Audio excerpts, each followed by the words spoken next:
When I decorated our house, my husband's family showed up and changed everything. They smiled and said, "A wife should follow the husband's family style." My husband just shrugged and smiled. "That's just how it is," he said. I let them finish. But the next morning, they walked into a house they didn't recognize, and they were completely shocked. I'm in my late 30s, living in the suburbs near Cincinnati, Ohio. I work full-time from home as an interior decorator. I've been married to Roy, not his real name, for 5 years. Roy's family believes in tradition, doing things their way. They expect everyone else to do the same. I didn't grow up that way, so I knew we'd eventually have problems. I just didn't think it would happen like this. 2 years ago, Roy and I bought a house together, or at least that's what he says. But I paid the down payment and my name is the only one on the deed. That'll matter later. We moved into a simple but beautiful 3-bedroom house. Real wood floors, a big backyard, and clean, open spaces. I saw so much potential. I wanted to make it feel like home. Roy didn't care about the design. He always said, "You're the expert, do what you want." So I did. I spent months working on the house. I didn't waste money. I planned carefully, made design boards, did some DIY projects, and bought a lot of secondhand and vintage items. The house felt cozy, modern, and warm. It felt like ours. Really, it felt like mine. Something I had worked so hard to create. Then his family visited. It was a Sunday afternoon in September. Roy said his family just wanted to visit for a couple of hours. No problem. I baked muffins, made coffee, put out snacks, and even lit a candle. At 1 p.m., they all showed up, his parents, sisters, and a cousin. I opened the door expecting compliments. Instead I got, his mom Delia, "Oh, this is very modern." His sister Tess, "It doesn't feel like a family home." His dad just grunted. I thought they were just being rude, like usual. But it got worse. They stayed much longer than planned. Around 3:30 p.m., while I was in the kitchen, I saw Tess and Delia whispering. A few minutes later, Roy and his dad were carrying things inside. They brought in huge boxes, a rolled-up rug, a painting, and even a curtain rod. I watched in shock as they brought in box after box, furniture, decorations, dishes, even lamps. It was like they were moving in. I asked Roy, "What is going on?" He wouldn't look at me. They just brought things they thought we'd like. It's not a big deal. Then Delia smiled at me and said, "A wife follows the husband's family style. That's tradition." I was speechless. Roy didn't stop them. They started removing everything I had designed and decorated. My custom coffee table, put in the garage, my curtains, replaced with heavy burgundy ones. They even took down my light fixture and installed one Delia had in storage. They'd boxed up my handmade decorations and replaced them with Bible quotes, fake flowers, and ugly paintings. I kept looking at Roy, hoping he'd say something. He didn't. When I finally asked him about it, he just said, "They're trying to help." But they weren't helping. They were taking over. Still, I said nothing. Not yet. I sat on the couch for 2 hours while they redecorated everything like I didn't exist. No one asked for my opinion. Roy just watched sports on his phone. By 7 p.m., my house looked like a mess. Heavy colors, random furniture, fake plants, and Jesus paintings everywhere. It didn't feel like home anymore. After they left, I didn't cry or yell. I just sat on the bed, silent. Roy came in and said, "Don't be mad. You know how my family is." That broke something inside me. I asked, "Do you like what they did?" He shrugged. "I don't really care. It's just stuff." I said nothing, but I didn't sleep that night. I stayed up and made a plan. They were going to keep coming and bringing more of their stuff. Roy wouldn't stop them. So I decided to let them finish and then take everything back in one clean move. I rented a storage unit a few towns away. I texted my friend Theo, who owns a moving company. Years ago, I helped design his office for free. He still owed me. I told him I needed everything removed quietly and quickly. Their stuff out, my stuff back in. We scheduled it for Friday night. During the week, I acted grateful, smiled, made cookies. I even thanked them for their gifts. They had no idea what was coming. Friday night, at 11:30 p.m., Theo arrived with his team. They worked fast. By 1:45 a.m., everything they had brought was gone. Donated. Thrown out. I didn't ask where. I didn't care. By 2:30 a.m., my house was mine again. I stood barefoot in the living room, just looking at it all. I could finally breathe. Then the real fun started. They came back around 10 a.m. on Saturday. Roy told them to come help finish the house. I sat on the couch, dressed in black, sipping coffee. When they walked in, they were stunned. Delia looked around, shocked. Tessa's mouth dropped.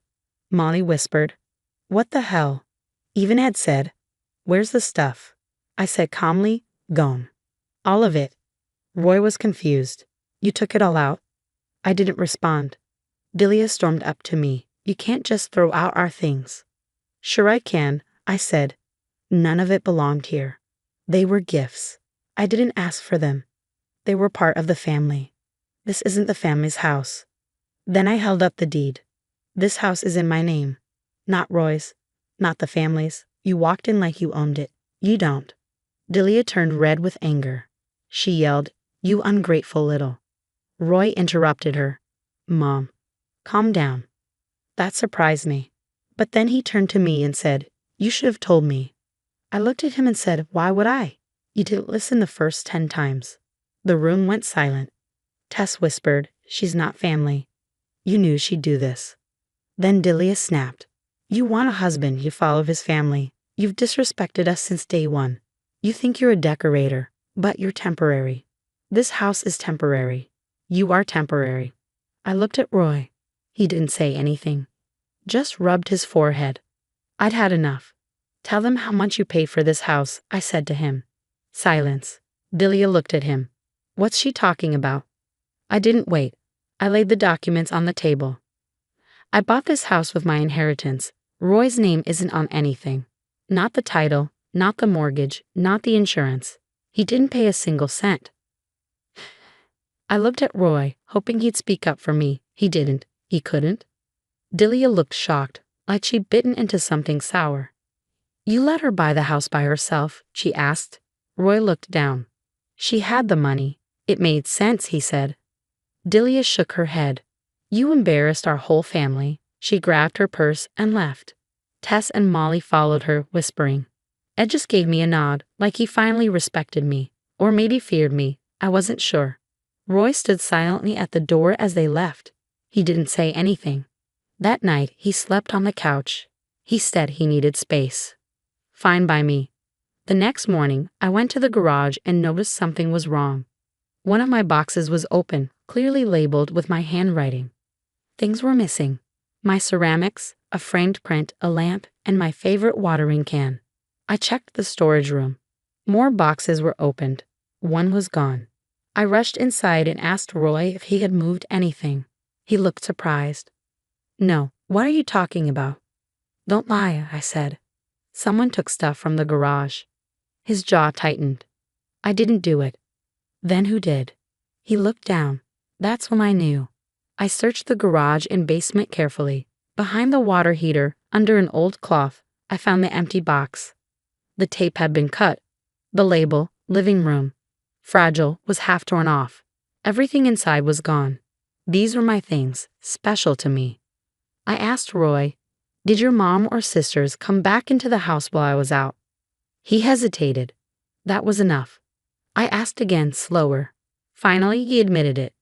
"Yeah, I gave Tess the spare key, just to get her pie dish. That's all."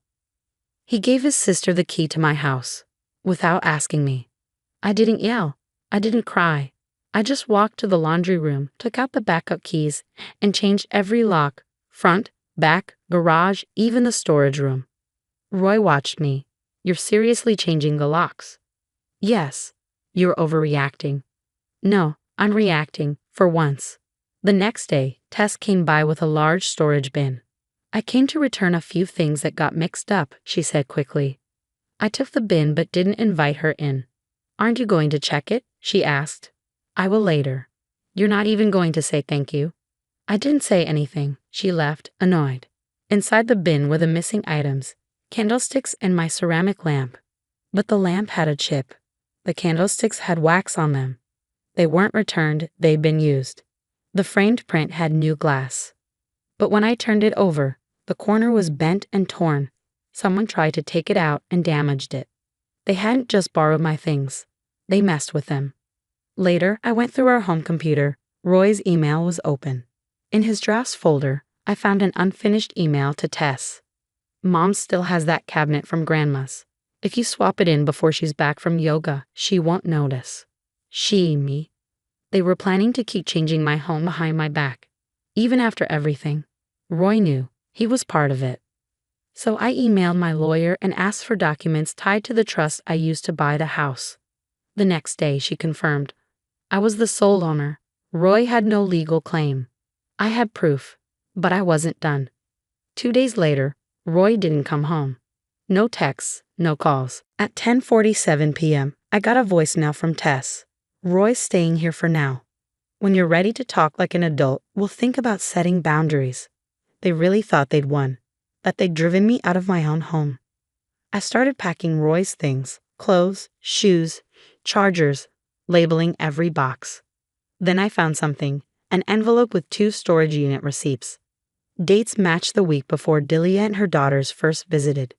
They'd been planning everything. I went to the storage facility listed on the receipts. When I opened Unit 117, I was stunned. It was a copy of my house. Same setup, different styles. Same couch, different pattern. Same light fixture, just brass. Even the photo frames were empty. They were going to replace me, my taste, my space, even my memories. I printed photos of everything. Then Roy texted, inviting me to dinner at his mom's. I said yes. At the table sat Roy, Delia, Tess, Molly, Ed, and cousin Jason. Delia said, "You're finally being reasonable." Tess added, "Took you long enough." I put a folder on the table. I went to Unit 117. The room went silent. Delia asked, "Excuse me?" I know about the replica of my house. The furniture. The empty frames. Tess tried to lie. We were just saving old furniture. I slid a photo across the table. Roy stared at it and broke. It wasn't supposed to go that far. "Be quiet," Delia hissed. But Roy stood up.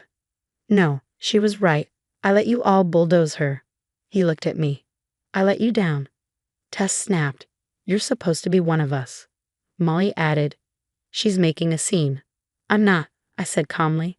"I'm defending my home." I dropped another folder. Inside, Roy's name removed from all joint accounts. House title reconfirmed under my trust. Locks changed. Legal notice. Roy had 48 hours to collect his things. I said, "You tried to erase me. You failed." I left. Later that night, Roy texted, "I just wanted peace." I replied, "You don't get peace without protecting it."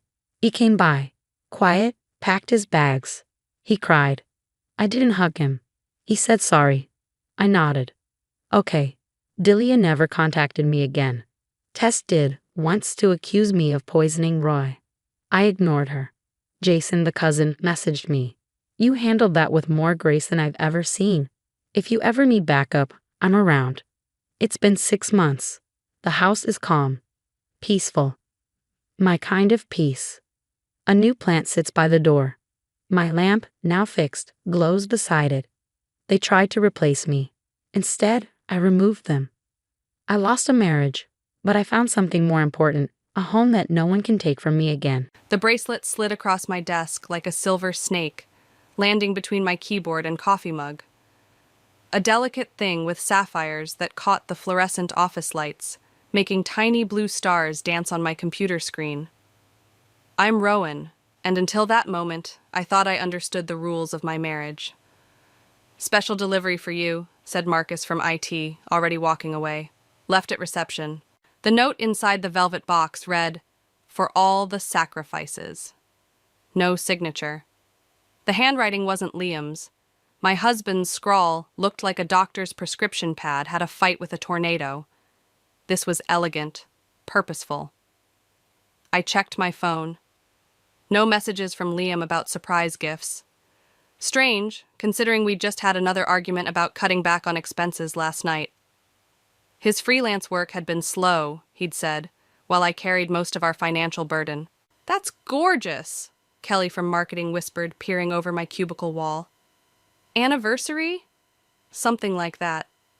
I slipped the bracelet back into its box, my stomach churning. The price tag was still attached, $3,200, more than our monthly mortgage payment. I called Liam, straight to voicemail. Hey, got an interesting delivery today. Call me when you can? My fingers hovered over the keyboard, tempted to Google the jewelry store name embossed on the box. Instead, I pulled up our joint bank account. The balance mocked me, barely enough to cover next week's bills. No mysterious withdrawals for expensive jewelry. My phone buzzed, a text from Liam. In a meeting, what delivery?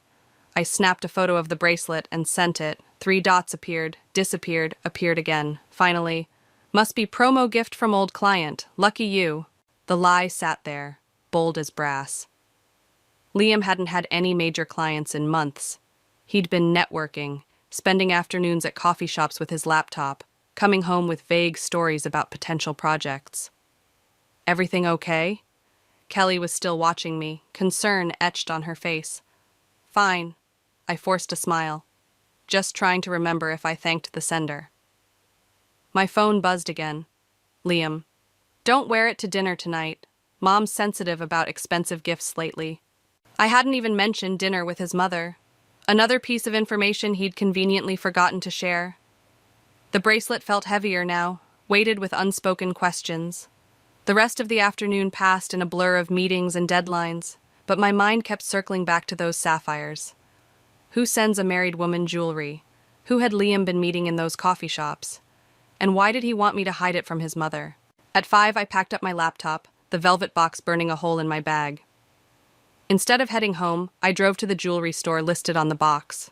The saleswoman's eyes lit up with recognition when I showed her the bracelet.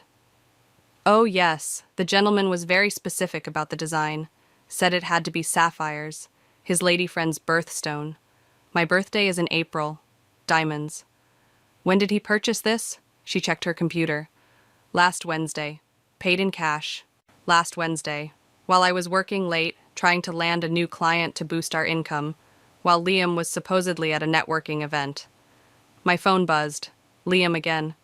Running late. Meet you at Mom's around 7? I stared at the message, something cold and hard forming in my chest. The bracelet wasn't meant for me. It was never meant for me. Someone had redirected it, making sure it landed on my desk instead of around another woman's wrist. I texted back, "No problem. I'll wear my new bracelet. Your mother will love it." His response was immediate. Don't. But I already knew I would. Sometimes the best revenge starts with a simple piece of jewelry and a family dinner. I smiled at the saleswoman. Thank you. You've been very helpful. It was time to have dinner with my mother-in-law. Evelyn's dining room felt like a stage set for a play where nobody knew their lines. The bracelet caught the chandelier light as I reached for my wine glass, exactly as I'd intended. Liam's face twitched, a micro-expression of panic I wouldn't have noticed if I hadn't been looking for it. That's quite a beautiful piece, Grace said, her analyst's eyes missing nothing. New? A gift, I replied, watching Liam drain his second glass of wine. Apparently from one of Liam's clients. Evelyn beamed, passing the potatoes. Business must be picking up then. You've seemed so stressed about money lately. Actually, I set down my fork. I was hoping Liam could tell us more about this generous client. The jewelry store was quite interested in discussing the purchase. The silence stretched like warm taffy. Liam's knuckles went white around his wine glass. I told you, he said, voice carefully controlled. It was a thank you gift. For that branding project. Which project was that, dear? Evelyn asked. The one with the tech startup? No, different client. Liam stood abruptly. Anyone need more wine? Grace's eyes narrowed. Funny, I thought you said last week that all your projects were on hold. My sister-in-law, always the accountant, always tracking the numbers. I could kiss her. Things change quickly in freelance, Liam muttered, disappearing into the kitchen. Speaking of change, Grace continued, I saw your car at the Grand Hotel last Tuesday. Thought about saying hello, but you seemed occupied. The potato in my mouth turned to ash. Tuesday, when Liam said he was meeting potential clients at a coffee shop. The Grand? Evelyn perked up. That new luxury spa they opened there is divine. though the prices... She whistled low. "You've been there, Mom?" Grace asked. "Oh no, couldn't afford it on a principal's pension. But my friend Margaret's daughter works there. Chloe something or other, event planner, always posting about their amenities on Facebook." My fork clattered against the plate. Liam, returning with wine, nearly dropped the bottle. "Chloe?" I tested the name, watching my husband's face. "Pretty name." "Common name," Liam said quickly. Too quickly. Grace's phone buzzed. She glanced at it, then at me, something shifting in her expression. "Rowan, didn't you mention wanting to see those investment papers I found? For that side project?" I hadn't mentioned any such thing, but I recognized a lifeline when I saw one. "Yes, actually. Would now be a good time?" "Perfect time." Grace stood. "Mom, mind if we use your study?" In Evelyn's book-lined study, Grace closed the door and pulled out her phone. "I wasn't sure whether to show you this, but..." She pulled up a banking app. "I still have access to Liam's business accounts from when I helped with his taxes. Look at these transactions. Regular withdrawals. Large ones. All tagged consulting fees, but all in round numbers. All on Tuesday afternoons. How long?" My voice sounded distant, even to myself. 3 months. Started right after he landed that big corporate contract. Grace's face softened. The one he said fell through. The contract that was supposed to solve our financial struggles. The one that had me working overtime to cover our bills while Liam networked and built his client base. "The Grand Hotel has a lovely event space," Grace continued carefully. "Perfect for a freelance graphic designer to meet with an event planner about potential collaborations." My fingers traced the sapphires on my wrist. "This wasn't meant for me, was it?" "No, but someone wanted you to get it." Grace squeezed my hand. "Question is, what are you going to do about it?" Through the study window, I could see Liam in the garden, pacing, phone to his ear. His gestures were agitated, defensive. Warning someone, perhaps, about an unexpected delivery gone wrong. "First," I said, unclasping the bracelet, "I'm going to return this. Then I'm going to find out exactly what services my husband's been consulting on at the Grand Hotel." Grace nodded, a sharp smile playing at her lips. "Need a financial analyst's help with that?" "Actually," I said, watching Liam through the window, "I think I need a sister's help. Sometimes the best revenge isn't served cold. Sometimes it's served with family." The Grand Hotel's marble lobby gleamed like polished bones. Grace's friend at the front desk, carefully cultivated over a week of strategic coffee dates, gave us a subtle nod. We had exactly 47 minutes before Liam's standing Tuesday consultation. "Remember," Grace whispered, adjusting her visitor badge, "we're here to scout venues for my company's charity gala." The spa reception area reeked of lavender and lies. A wall of photos showcased their signature events. I stopped breathing when I saw it. Liam's distinctive design work on their latest brochure, the one he'd never mentioned. "Can I help you, ladies?" The receptionist's smile was professional, practiced. "We're meeting Chloe?" Grace's voice carried just the right amount of entitled expectation. "About the Morrison Foundation event?" "Oh, she's running a bit late. Feel free to wait in the lounge." The lounge offered a perfect view of both entrances. Grace pulled out her tablet, maintaining our cover while I watched the door. My hands wouldn't stop shaking, so I gripped my phone instead. "Those withdrawals," I said quietly. "The ones you tracked. How much total?" "Enough to cover our mortgage for a year."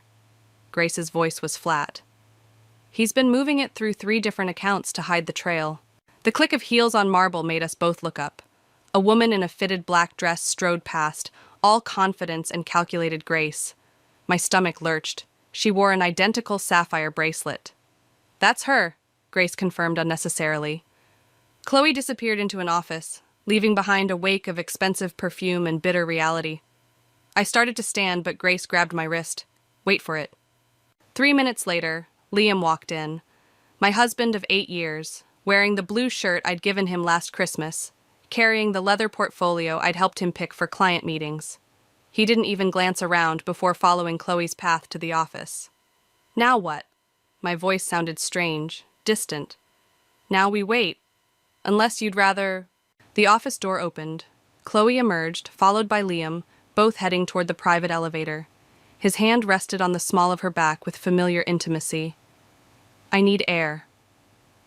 I stood abruptly, drawing curious glances. Grace followed me to the garden terrace, where I gripped the railing until my knuckles went white.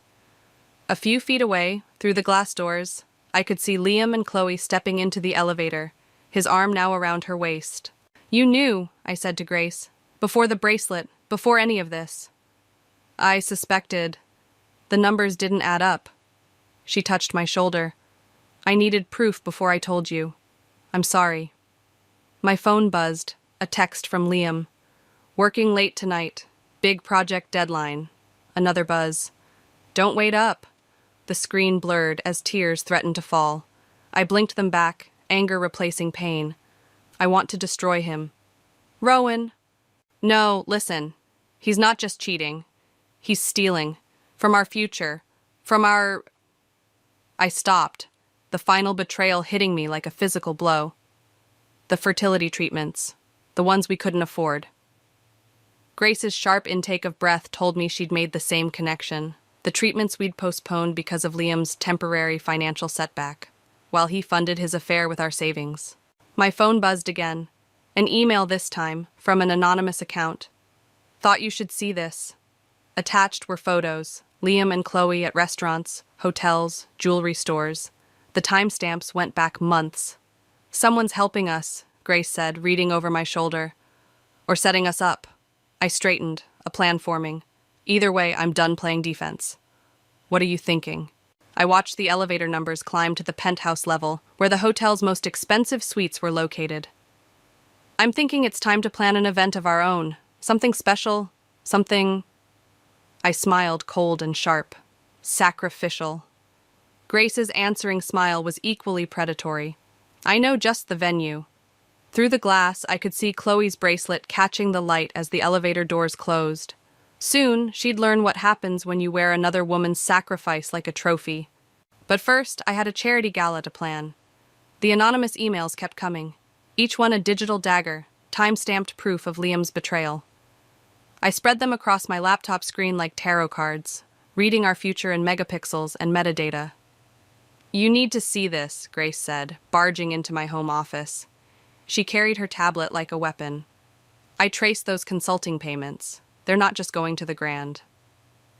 I minimized the photos. "What do you mean?"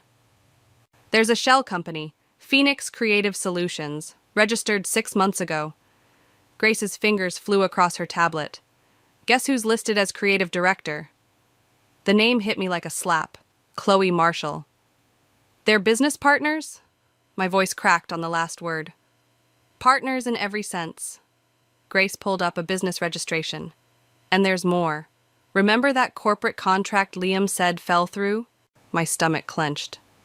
"The one that was supposed to save us from financial ruin?" "It didn't fall through. He redirected it to Phoenix Creative." Grace's expression hardened. "They're using your savings as startup capital." The room tilted sideways. All those extra hours I'd worked, the fertility treatments we'd postponed, the vacations canceled, funding their future while dismantling mine. My phone buzzed. Liam. "Working late again. Big pitch tomorrow." Before I could respond, another anonymous email arrived. This time with a video attachment, security footage from the Grand's lobby. Liam and Chloe, heads bent over paperwork, her hand on his arm. The timestamp. Right now. "I need to go." I grabbed my keys. "Rowan? Wait." But I was already moving, rage propelling me forward. The drive to the Grand passed in a blur of streetlights and scattered thoughts. I hadn't planned this confrontation, hadn't prepared my words or steeled my heart. The lobby was quiet at this hour. The same receptionist from before recognized me, started to speak, but I was already pushing through the doors to the business center. They sat at a corner table, papers spread between them like battle plans. Chloe's hand still rested on Liam's arm, her sapphire bracelet catching the light. My bracelet. Our money. "So, this is your big pitch?" My voice carried across the empty room. They jumped apart like guilty teenagers. Liam's face drained of color. "Rowan, I can explain." "Phoenix Creative Solutions?" I picked up a proposal document, their joint logo mocking me from the header. Interesting name, rising from the ashes of our marriage? It's not what you think. Liam stood, hands raised like I was pointing a gun instead of papers. This is a business opportunity, built on lies. I turned to Chloe, who hadn't moved. Did he tell you about the fertility treatments we canceled, or did that money go straight into your startup? Something flickered across her face. Surprise? Guilt? Before her professional mask slipped back into place. This is a private business matter. Private? I laughed, the sound sharp enough to cut. Like those Tuesday afternoon consultations in the penthouse suite? Liam stepped forward. How did you... know? I pulled out my phone, displayed the anonymous emails. Seems someone thought I deserved the truth, unlike my husband. Those emails... Chloe's voice trailed off, her eyes widening with recognition.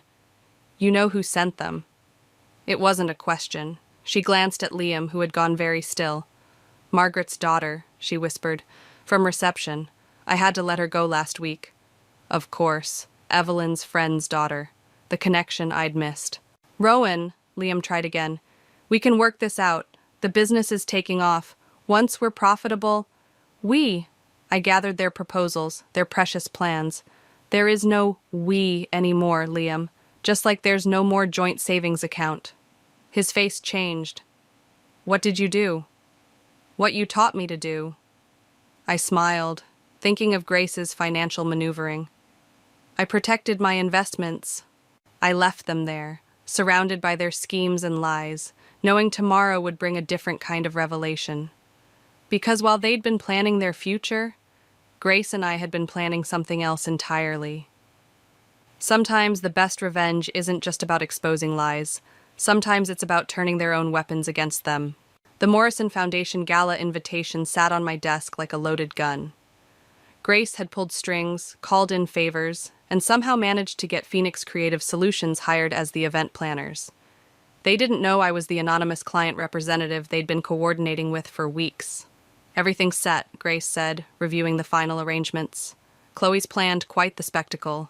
Live streaming, press coverage, all their major clients attending. Perfect venue for a different kind of reveal.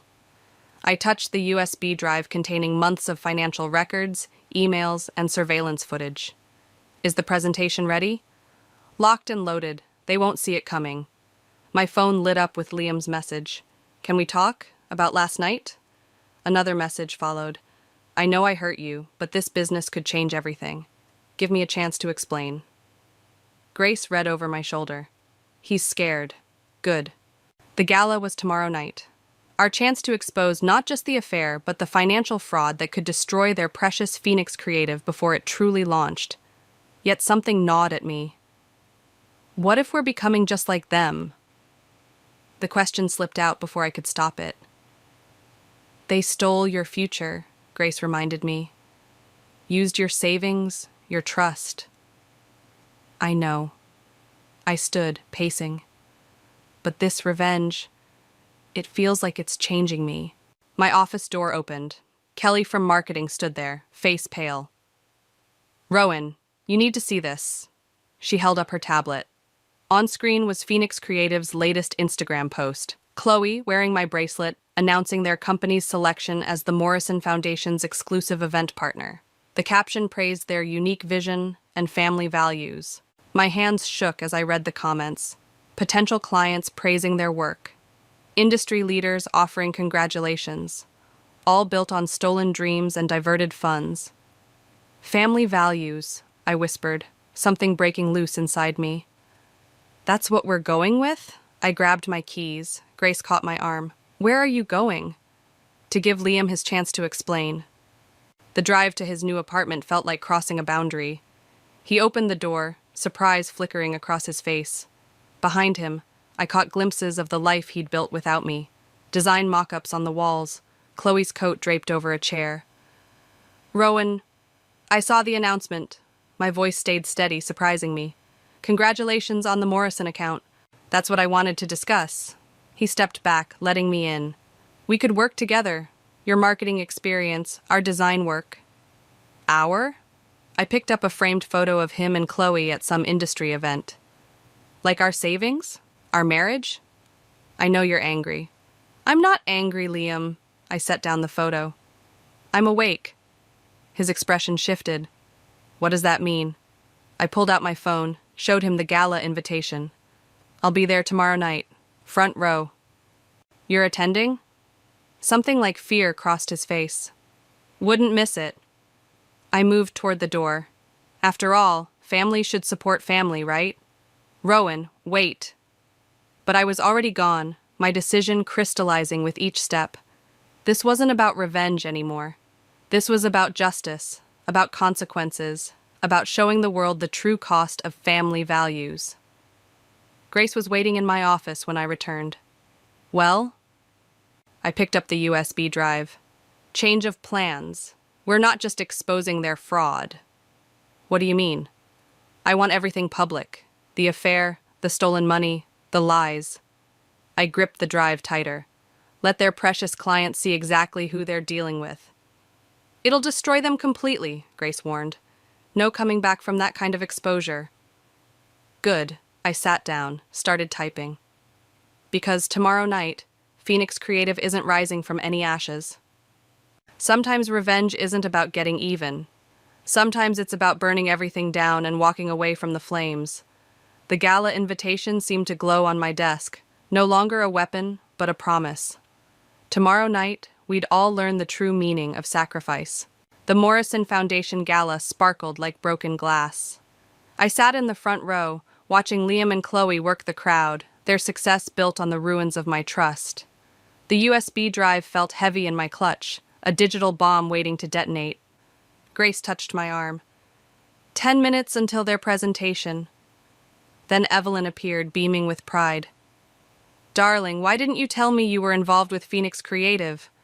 Liam just said you're considering joining the team. My carefully constructed plan cracked. He what? Oh, was it supposed to be a surprise? Evelyn's face fell. He's announcing it during the presentation, said it's time to bring the family back together. The room tilted. Liam had outmaneuvered me, turning my revenge into his redemption story. I watched him approach the podium, Chloe at his side, both wearing matching smiles that didn't reach their eyes. He's trying to trap you, Grace whispered, make you look vindictive if you expose them now.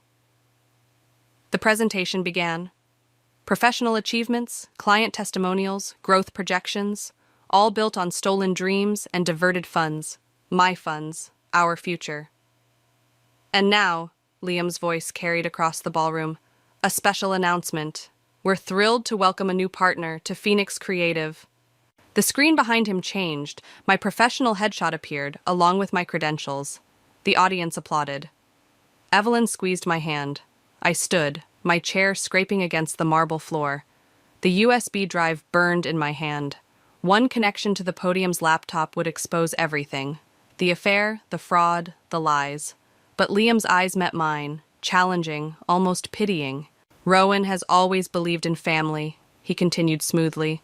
In second chances. In building something greater than ourselves. The crowd murmured appreciatively. I saw potential clients nodding, investors smiling. My revenge would now look like bitter rejection, professional suicide.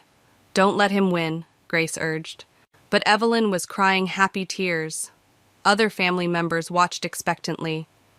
Even Chloe managed to look hopeful, though the sapphire bracelet, my bracelet, glinted on her wrist like a taunt. I moved toward the podium, USB drive clutched tight. Liam extended his hand, camera flashes capturing what looked like a touching family reunion. Say something, he whispered, still smiling for the cameras. I took the microphone, my hand steady despite the chaos in my chest. The audience waited, my carefully planned revenge balanced on a knife's edge. Family, I started, my voice carrying across the silent room. It's a beautiful word, sacred, even. Liam's smile widened, victory in his eyes. But true family, I continued, doesn't steal from each other. His smile froze. True family doesn't take savings meant for fertility treatments and use them to fund affairs. Gasps rippled through the crowd. Evelyn's hand flew to her mouth. True family, I held up the USB drive, keeps receipts. Rowan, Liam stepped forward, reaching for the microphone. You're upset, I understand. No, I pulled back. You understand marketing, image, manipulation, but you never understood family. I turned to the audience, to the investors and clients they'd courted with stolen money and borrowed prestige. Phoenix Creative was built on fraud. I have proof. Bank statements, emails, security footage. Would anyone like to see? Chaos erupted. Investors stood, demanding answers. Journalists rushed forward, cameras flashing. Chloe disappeared into the crowd, already distancing herself from the implosion. You've destroyed everything, Liam hissed, his mask finally cracking. No. I placed the USB drive in his hand. You did that yourself. I just refused to burn with you. I walked away, past the shouting investors, past the stunned family members, past the life I thought I wanted. Grace followed, her silence supportive. Outside, the night air felt clean, purifying. My phone buzzed with notifications, news alerts already picking up the story, professional contacts reaching out, family members expressing shock and support. Now what? Grace asked. I looked back at the glittering ballroom, where Liam's carefully constructed facade was crumbling in real time. Now, I said, we rise. The morning after the gala, I found Liam waiting on my doorstep, clutching a newspaper. The headline screamed, Phoenix Creative Scandal, Startup Built on Stolen Dreams. You've ruined us, his voice cracked. The investors are pulling out. Chloe's gone. Karma's expensive, isn't it? I moved to step past him. He grabbed my arm. I can fix this. We can fix this. I'll pay back everything. With what money? Grace emerged from her car, tablet in hand. The accounts are frozen. The authorities have questions about certain financial irregularities. Liam's face drained of color. What did you do? Me? I pulled free. I just followed the money. Your sister did the rest. Grace held up her tablet, displaying a complex web of transactions. Funny thing about fraud, it leaves breadcrumbs, especially when you're sloppy with the paperwork. You helped me with those accounts, Liam snarled at Grace. I knew you were hiding something. That's why I kept records. She smiled coldly. Family looking out for family, right? My phone buzzed. Evelyn calling again. I'd been dodging her since last night. Mom's devastated, Liam said. Is that what you wanted? To destroy our whole family? Don't you dare! My voice shook. Don't you dare use her against me. You did this. Every lie, every stolen dollar, every broken promise. That was you. I did it for us. The business was our chance. Our chance? I laughed, sharp and bitter. While I was working overtime to afford fertility treatments, you were building a future with someone else, using my sacrifices to fund your escape. It wasn't like that. Then what was it like?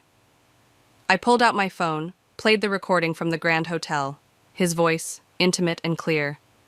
Once Phoenix takes off, we'll have everything we dreamed of. Just us. He flinched at his own words. Did Chloe know? Grace asked. About the fertility treatments?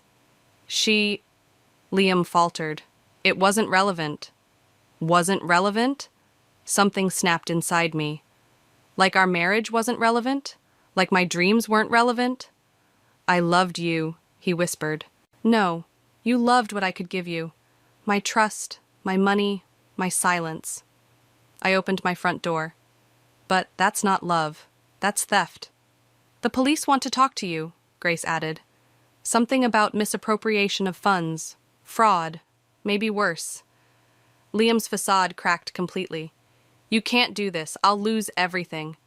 Funny. I stepped inside. That's exactly how I felt when I found out about Phoenix, about Chloe, about every lie you told while stealing our future. Rowan, please. The difference is, I turned back one last time. I didn't lose everything.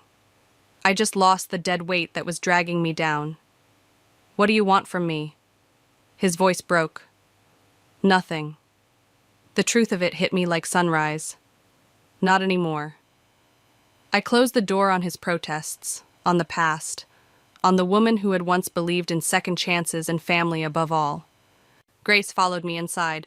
Chloe's lawyer called. She's offering to testify about the financial misconduct in exchange for immunity. I sank onto my couch, suddenly exhausted. Of course she is. Are you okay? Through the window, I watched Liam walk away, shoulders slumped, newspaper crumpled in his fist. The man I'd married, the future I'd planned, the dreams I'd sacrificed for, all as insubstantial as morning mist. You know what's strange? I said finally. I thought revenge would feel like winning, but it just feels like freedom. Grace sat beside me, her presence steady and sure. Sometimes they're the same thing. My phone buzzed again. Evelyn. This time, I answered, because sometimes freedom means facing the aftermath of the fire you've started. And sometimes from those ashes, something stronger rises. The sapphire bracelet caught the morning light as I placed it on Evelyn's kitchen table.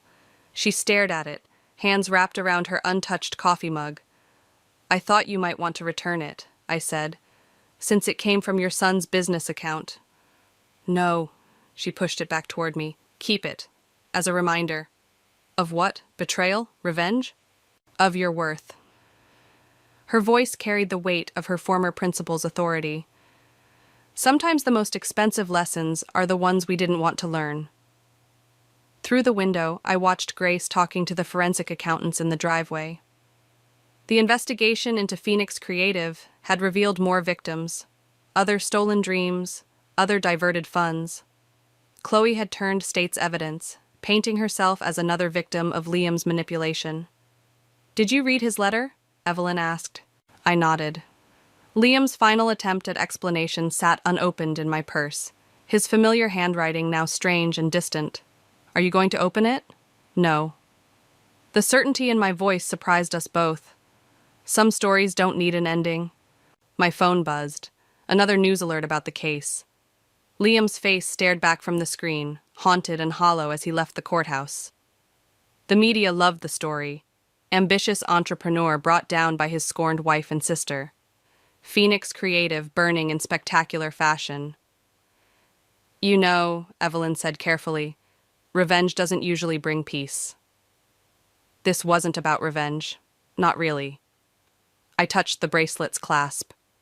It was about truth, about consequences. And are you at peace?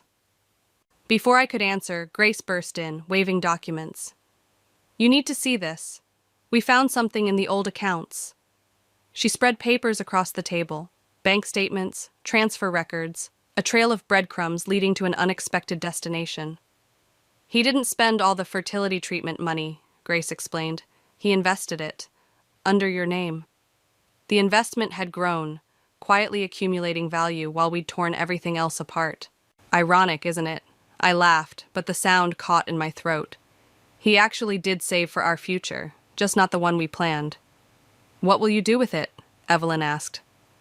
Through the window, I watched the forensic team pack up their files. Evidence of lives derailed, dreams deferred, trust broken, and rebuilt. I'm starting a foundation, I said, for families struggling with fertility treatments, people who've had to choose between their dreams and their dignity. Grace smiled. Phoenix Rising? No. I picked up the bracelet, its sapphires no longer burning with betrayal, but shimmering with possibility. New Dawn Foundation, because some things deserve a fresh start. He asked about you, Evelyn said quietly, before they took him away. And what did you tell him? That sometimes the best revenge isn't destroying someone else's future, it's building your own. My phone buzzed again, the fertility clinic confirming my appointment to discuss options. Single motherhood, donor programs, different paths to the same dream. Keep the bracelet, I told Evelyn, standing to leave. Sell it, donate it. Let it help someone else's sacrifice mean something. She caught my hand. You're still family, you know, no matter what. I know. I squeezed her hand. Just a different kind than we planned. Outside, Grace waited by her car, already reviewing foundation proposals. The morning sun painted everything in new light, turning past shadows into future possibilities. I didn't look back at the bracelet on Evelyn's table, didn't need to. Some sacrifices become stepping stones. Some betrayals become bridges. And sometimes, The future we fight for isn't the one we originally wanted, but the one we needed all along. My phone buzzed one last time, another letter from Liam, digital this time. I deleted it unread. Some stories don't need an ending, they just need a new beginning. I stared at Nathan's phone, my fingers hovering over the screen like they might get burned. 3 years of marriage counseling, 2 second chances, and 1 message thread was all it took to prove what a fool I'd been. "Mom, is the pasta ready?" Eli called from the living room, his voice cutting through the static in my head. 5 more minutes, honey." My voice didn't shake. 12 years of motherhood had taught me how to lie convincingly when necessary. The message thread between Nathan and Oliver glowed accusingly. "Maggie's getting antsy about the money. Need to move things around before Paisley notices." And then Oliver's response. "Got you covered, brother. Wire transfer should clear by Friday." The timer on the stove chimed. I set the phone down exactly where I'd found it, straightened Nathan's wallet beside it, and moved to drain the pasta.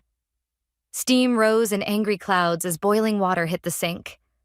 My hands performed the routine tasks while my mind raced through numbers, bank accounts, credit card statements, investment portfolios I hadn't checked in months because I'd trusted my husband to handle them. "Something smells amazing."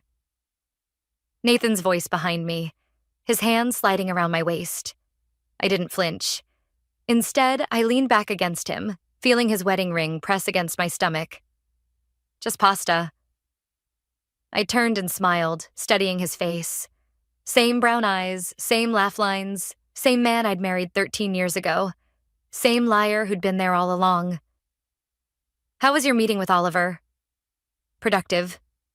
He kissed my temple. "We're closing in on that development deal I told you about."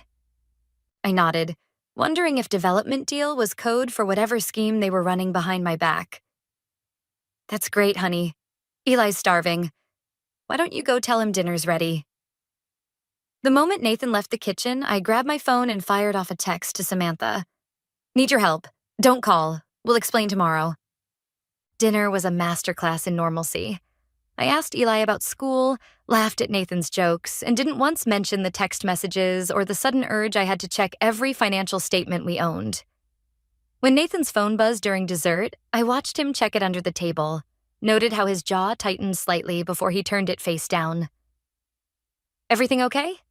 I asked, sliding another scoop of ice cream onto Eli's plate. "Just work stuff." Nathan's smile didn't reach his eyes. "Nothing that can't wait until morning." Later, after Eli was in bed and Nathan was absorbed in his laptop, I sat in our ensuite bathroom, door locked, scrolling through our joint account statements. The transactions looked normal at first glance, but there were patterns. Small transfers, recurring payments to accounts I didn't recognize, withdrawals that Nathan had always explained away as business expenses. My hand shook as I opened our investment portfolio app. The numbers were lower than I remembered, much lower. How long had this been going on? How much had he already hidden away? A soft knock at the door made me jump. "Pace, you okay in there?" "Fine," I called back, closing the apps quickly. "Just feeling a little off." "Don't stay up too late. We've got that dinner with the Bennetts tomorrow night." The Bennetts. Oliver and his perfect wife, their perfect house, their perfectly orchestrated role in whatever game Nathan was playing. I stared at my reflection in the mirror, at the woman who'd been so busy being the perfect wife she'd missed all the signs. "I won't," I promised, already planning tomorrow's lunch with Samantha, already calculating how much evidence I'd need, how long I should wait, how carefully I needed to play this, because Nathan had taught me something valuable today. Sometimes the best revenge requires patience, and I had all the patience in the world. Samantha's office always smelled like coffee and ambition. She'd made senior partner while I'd stepped back to juggle motherhood and marriage. Now, watching her scroll through the screenshots I'd taken, I wondered if I should have chosen differently. "Jesus, Paisley." She set her phone down. "How long has this been going on? That's what I need you to help me figure out." I pulled out the stack of bank statements I'd printed.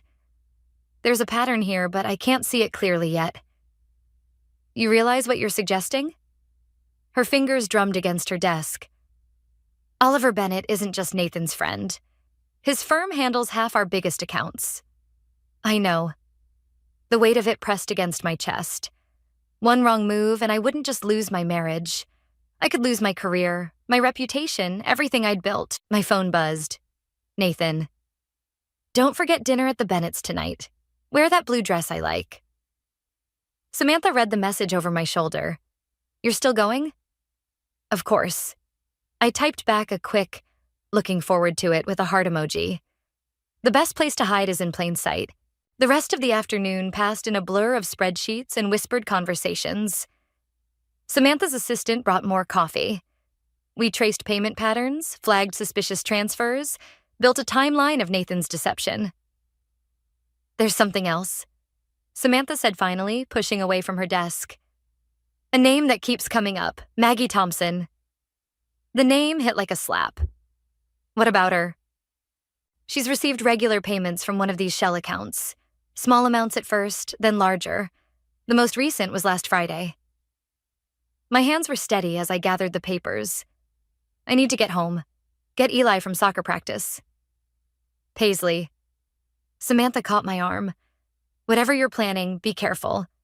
Men like Nathan, they don't react well to losing control. I managed a smile.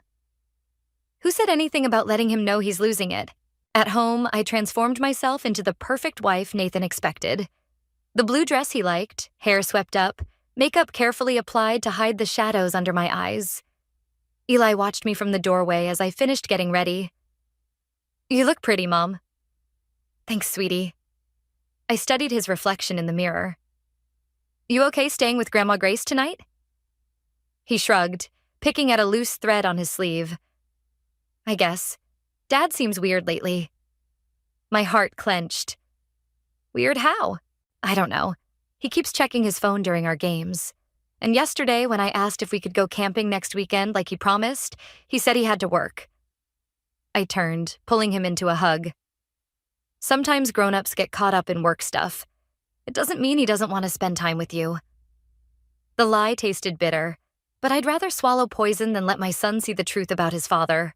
Nathan was waiting downstairs, looking exactly like the successful businessman he pretended to be. Ready? Always. I kissed his cheek, breathing in his cologne. The same brand he'd worn when we met, when I thought his ambition was sexy rather than dangerous. The drive to the Bennetts was quiet.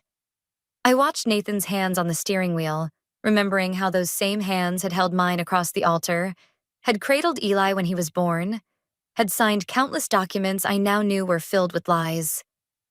Oliver's house was exactly what you'd expect. Massive, modern, a testament to wealth carefully managed. His wife, Caroline, greeted us with air kisses and practiced charm. Paisley, that dress is stunning. She ushered us inside. Oliver's in his study with Nathan. Business never sleeps, right? I smiled, accepting the glass of wine she offered. Never does.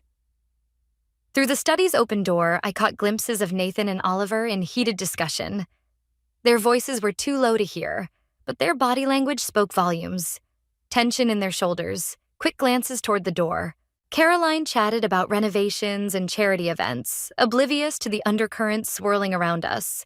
I nodded in all the right places, all while cataloging every detail, every gesture, every subtle exchange between our husbands. Because somewhere in this perfect house, between the expensive wine and carefully casual conversation, was the truth about what Nathan and Oliver were planning. And I was going to find it, even if I had to burn down every bridge in the process. The coffee shop was exactly halfway between my office and Maggie Thompson's apartment. I watched her through the window, noting how her hands shook as she stirred her latte. 34, like me. Wearing a wedding ring, like me. Except her husband probably didn't know she was sleeping with mine. Mrs. Adams? Her voice wavered when I sat down. I wasn't sure. Please, call me Paisley. I smiled, the same smile I used in board meetings before going for the kill. Thank you for meeting me. She glanced at her phone. Nathan doesn't know I'm here. Nathan doesn't know a lot of things. I pulled out the bank statements, sliding them across the table. Like how to hide money properly. Color drained from her face as she looked at the highlighted transfers. I can explain. You don't have to. My voice stayed steady, even as my coffee cup rattled against its saucer. I just want to know how long. Maggie's fingers twisted her wedding ring. 8 months. But the money, that started before. Oliver said it was an investment opportunity.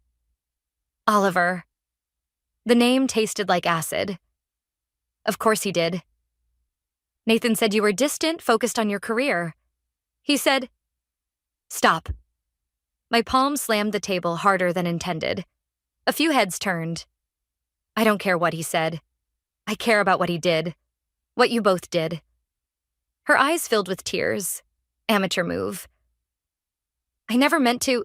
To what? To help my husband steal from our son's college fund? To lie to my face at Oliver's parties? I leaned forward. To get pregnant? The color that had left her face rushed back. How did you... The payments changed patterns 6 weeks ago. Same time you started visiting that obstetrics clinic on Madison Street. I pulled out another paper. Nathan's been tracking your appointments on his calendar.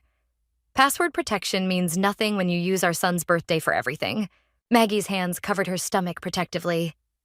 He said he'd leave you. After the business deal with Oliver closes... A laugh escaped me, sharp and bitter. There is no business deal. Oliver's firm is under federal investigation for fraud. Nathan's been moving money offshore for months, preparing to run. No. She shook her head. You're lying. I pulled out my phone, played the recording I'd made at the Bennett's dinner party. Nathan's voice, slightly muffled but clear. Once the feds start looking closer, we'll need to be gone. 2 weeks, tops. Maggie's coffee cup clattered to the floor. Oh God. Here's what's going to happen. I handed her a business card. This is my lawyer's number. You're going to tell her everything. Dates, amounts, conversations. In return, I'll make sure you don't go down with them. Why would you help me? I stood, gathering my evidence. Because you're not the first woman Nathan's used, and you won't be the last. But you might be the one who helps me stop him. My phone buzzed as I left the coffee shop. Nathan. Working late tonight. Don't wait up. I texted back. No problem. Taking Eli to Mom's for dinner. Instead, I drove to Samantha's office. She was waiting with a stack of documents and a grim expression. The feds contacted me, she said without preamble. They want to know what we know. Everything's ready? She nodded. Offshore accounts traced, wire transfers documented. Oliver's whole house of cards is about to collapse. And Nathan? Once Oliver goes down, Nathan's part in it will be impossible to hide. She hesitated. Are you sure about this? There's no going back. I thought about Eli, about the future Nathan was trying to steal from him, about Maggie, another victim of his manipulations, about all the lies that had built our life together. I'm sure. I picked up my phone, dialed the number Samantha had given me. Agent Phillips, this is Paisley Adams. I'm ready to make my statement. As I detailed Nathan's crimes to the federal agent, I felt something shift inside me. This wasn't just about revenge anymore. It was about justice, about protecting not just my son, but everyone Nathan and Oliver had tried to destroy. My phone lit up with another text from Nathan. Miss you. Love you. I didn't reply. Some lies didn't deserve an answer. My mother's kitchen had always been my safe harbor, but tonight it felt like the walls were closing in. Grace stood at the sink, her back rigid as she processed everything I'd just told her. The federal agents, she said finally. They're certain about the timeline? 2 days. I traced the rim of my untouched tea. That's how long before they move on Oliver's firm. Nathan will run as soon as he catches wind of it. She turned, and I saw my own fury reflected in her eyes. With your money. With Eli's future. The words tasted like ash. Unless I stop him first. The back door creaked open, and Eli trudged in, sweaty from soccer practice. He dropped his bag, headed straight for the fridge. Dad's not coming again, is he? Grace and I exchanged glances. He's working late, honey. Right. Eli's voice was flat. Like last week, and the week before. My phone buzzed. Samantha. Need to see you now. Something's wrong. Mom, can you go? Grace squeezed my shoulder. We'll order pizza. The drive to Samantha's office felt endless. She was pacing when I arrived, holding a stack of papers. The accounts we traced? Her hands shook. They're empty. All of them. Someone moved everything within the last hour. The floor seemed to tilt beneath my feet. That's not possible. The feds were monitoring. There was a leak. She thrust a document at me. Look at the authorization signature. The name hit me like a physical blow. Caroline Bennett. Oliver's wife?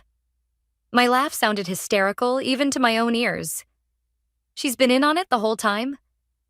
She's not just in on it. Samantha pulled up an email chain. She's running it.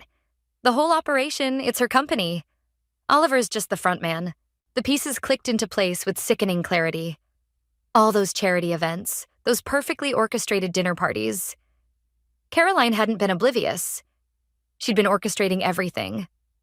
My phone rang. Nathan. I let it go to voicemail. The feds are moving tonight, Samantha said quietly. But without those accounts, we have nothing. The words tasted bitter. They'll all get away with it. Another call, unknown number. This time I answered. Hello, Paisley. Caroline's voice was silk over steel. I believe we need to talk. About how you played me? About your son's future. A pause. Meet me at the office, 1 hour. Come alone or Nathan learns exactly who's been feeding information to the feds. The line went dead. Samantha grabbed my arm. You can't go, it's a trap.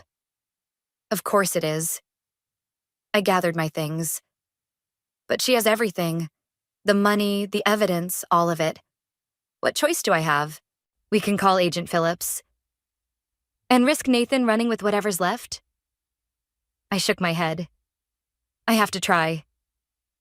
The office building was dark except for the top floor. Caroline stood at the window, silhouetted against the city lights. She didn't turn when I entered. You know what fascinates me about chess? She swirled her wine glass. It's not about the pieces you take. It's about the ones you're willing to sacrifice. Is that what this is to you? A game? Life is a game, dear. Now she turned, smile sharp as broken glass. Nathan was a useful pawn. Maggie, too. But you surprised me. I didn't expect you to be quite so resourceful. What do you want? To offer you a choice. She set down her glass. Walk away now. Take Eli. Take enough money to start fresh. Let the investigation die quietly. And if I refuse? Then Nathan goes to prison. The scandal destroys your career, and Eli grows up with both parents' names dragged through the mud. Her smile widened. Your move. I thought about Eli's face in the kitchen, about Nathan's lies, about all the lives Caroline had casually destroyed, about justice versus revenge, and the price of each. My phone buzzed again, a text from Grace. Eli asking for you, says it's important. Sometimes the hardest choices are the simplest ones. I looked Caroline in the eye and made my move. The recording device felt heavy in my pocket as I walked into Nathan's office. He looked up, surprise flickering across his face before settling into that practiced smile I'd once found charming. This is unexpected. He gestured to the chair across from his desk. Everything okay? Just bringing you lunch. I set down the paper bag, watching his expression. Like I used to. His smile faltered slightly. That's thoughtful. I perched on the edge of his desk instead of taking the chair, noting how he shifted away almost imperceptibly. Remember our first apartment? How I'd bring you lunch every Thursday? Paisley. Before the promotions, before Oliver's deals. I traced the edge of his desk calendar. Before Maggie. The color drained from his face. What are you talking about? It's funny. I picked up the family photo on his desk. Me, him, Eli at the beach last summer. Caroline just told me the most interesting story about your investment strategy. His hand moved toward his phone. I was faster, unplugging it from the wall. Don't bother calling Oliver. I set the photo down carefully. He's a bit busy with the federal agents right now. You don't understand. Actually, I do. I pulled out my phone, played the recording of Caroline's confession. I understand perfectly. Nathan stood so quickly his chair slammed into the wall. Where did you get that? The same place I got this. I showed him the video from my meeting with Maggie. And this. The bank transfers. And this. The offshore account details. Jesus, Paisley. His voice cracked. What have you done? What have I done? The laugh that escaped me didn't sound entirely sane. That's rich, coming from the man who planned to abandon his son. I was going to send for you both.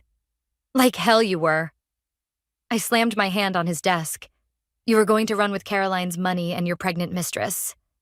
He flinched. How did you know about the baby? The same way I know about everything else. I stood, moving toward the door. The feds are probably reaching Oliver's office right now. Caroline's already gone. Took a private flight this morning. Guess loyalty isn't her strong suit either. Wait. He grabbed my arm. We can fix this. I'll tell them everything about Caroline, about Oliver. We can start fresh. I jerked away from his touch. There is no we anymore, Nathan. There's just me, trying to salvage something for our son from the wreckage you created. Eli. His face crumpled. Please don't let him... Find out what kind of man his father really is? My voice was ice. That's your choice now. Sign the papers my lawyer's bringing this afternoon. Full custody, fair division of what's left of our assets. Or I release everything. To the feds, to the media, to Eli. You wouldn't. Try me. I opened the door. Oh, and Nathan. Maggie sends her regards. She's very cooperative when she realizes she's been played. In the elevator, my hands finally started shaking. I pulled out my phone, dialed Samantha. It's done, I said when she answered. Is everything ready? Papers are drawn up. Agent Phillips has Oliver in custody. She paused. Caroline's trail goes cold in Switzerland. Let her run. I stepped into the lobby, nodding at the security guard I'd tipped off about the impending federal raid. She's not my concern anymore. And Nathan? I watched through the glass doors as black SUVs pulled up outside. He'll sign. He cares more about his reputation than anything else. Paisley. Samantha's voice softened. Are you okay? I thought about the look in Nathan's eyes when he realized he'd lost everything. About Eli waiting at home, still believing in his father. About the years I'd spent building a life on lies. No, I admitted, but I will be. The federal agents were streaming into the building now. I stepped outside, breathing in the sharp autumn air. My phone buzzed. A text from Grace. Eli's asking about dinner. Says he wants to talk to you both. Both. As if we were still a family. As if anything would ever be normal again. I typed back. On my way. Just have to watch the world burn first. The divorce papers lay unsigned on Nathan's lawyer's desk, mocking every calculation I'd made. Through the glass wall, I watched Nathan pace in the hallway, phone pressed to his ear. Probably calling Caroline again, desperate for a lifeline that wasn't coming. Your terms are unreasonable, his lawyer said, tapping the papers. No judge would... Your client helped steal millions. I kept my voice steady. The feds have Oliver singing like a bird. How long before he implicates Nathan? The intercom buzzed. Mrs. Adams, your son's school is on line 1. My stomach dropped. Eli never called during school hours. Never. He collapsed during gym class, the nurse said.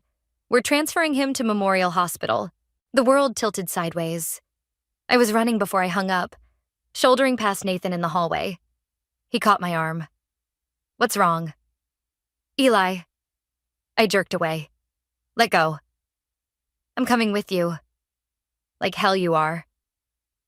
But he followed anyway, and I was too focused on getting to the hospital to fight him.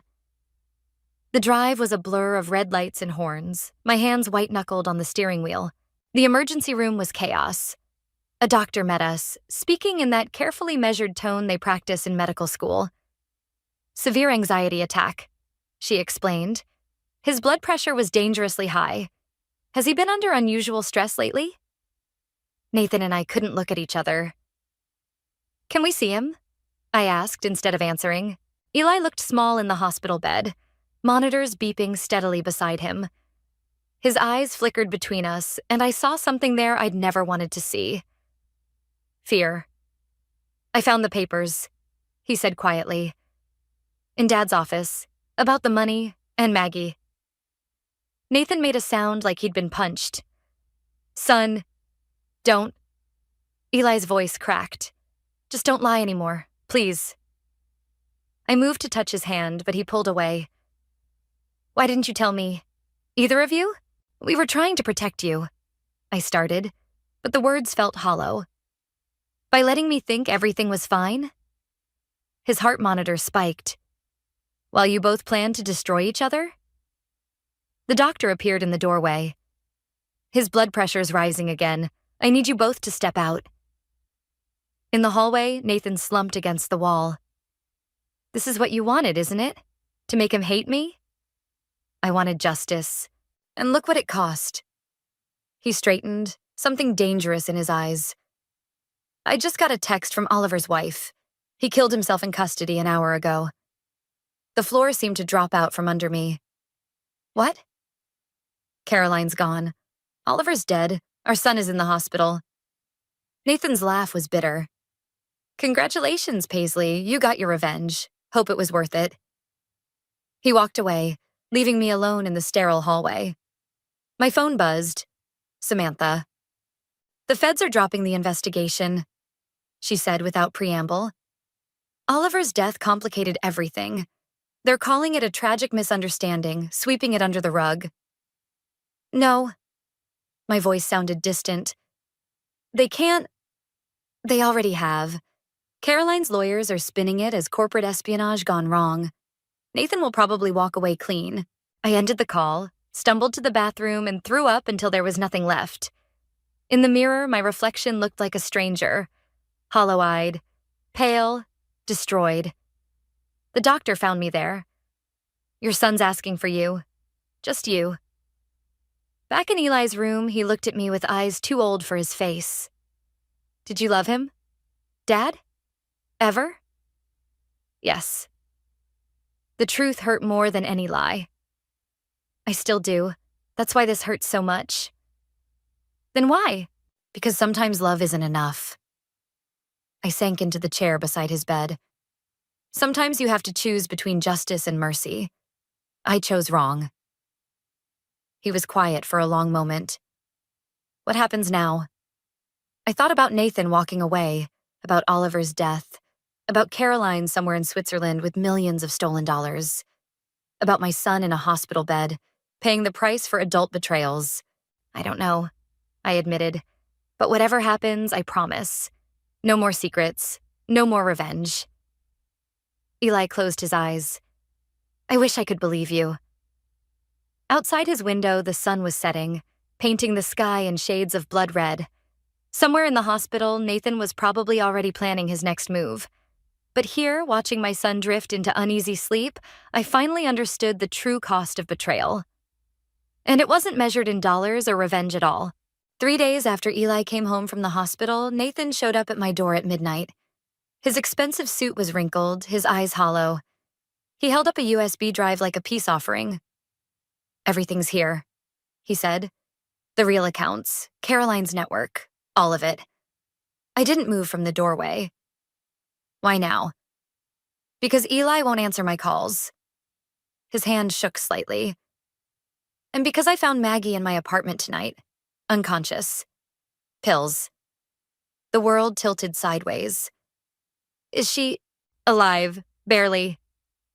He pushed past me into the house. She left a note about the baby, about everything. In the living room, Nathan paced like a caged animal. The USB drive sat between us on the coffee table, a tiny thing to hold so much destruction. I never meant, he started, to get caught? The laugh that escaped me sounded wrong. To destroy our family? To drive Oliver to suicide? To become my father? The words exploded from him. The gambling, the affairs, the lies. I swore I'd never be him. And look at me now. You're worse. I picked up the drive. Your father only destroyed himself. You took everyone down with you. I can fix this. He moved toward me, desperate. The money's still there. Caroline's network is vulnerable. We? I backed away. There is no we anymore, Nathan. There's just the mess you made and the people you hurt trying to clean it up. Like you're innocent? His voice turned ugly. You pushed Oliver over the edge. You used Maggie. I protected our son. The words cut through his accusations. Everything I did was to protect Eli from becoming collateral damage in your games. Then why is he in therapy? Nathan's fist slammed the wall. Why won't he speak to either of us? The front door creaked. We both turned to see Eli standing there, still in his pajamas, Grace behind him with fear in her eyes.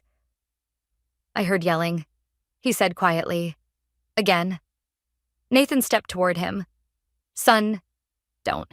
Eli's voice cracked. Just don't. I moved to shield him, but Eli stepped around me, facing his father with shoulders straight. You want to know why I won't talk to you? His hands clenched. Because every time you open your mouth, it's about money, or blame, or fixing things.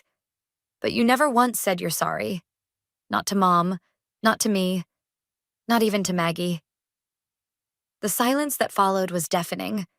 Nathan looked like he'd been shot. The baby, he whispered. How did you? I heard Mom on the phone with the hospital.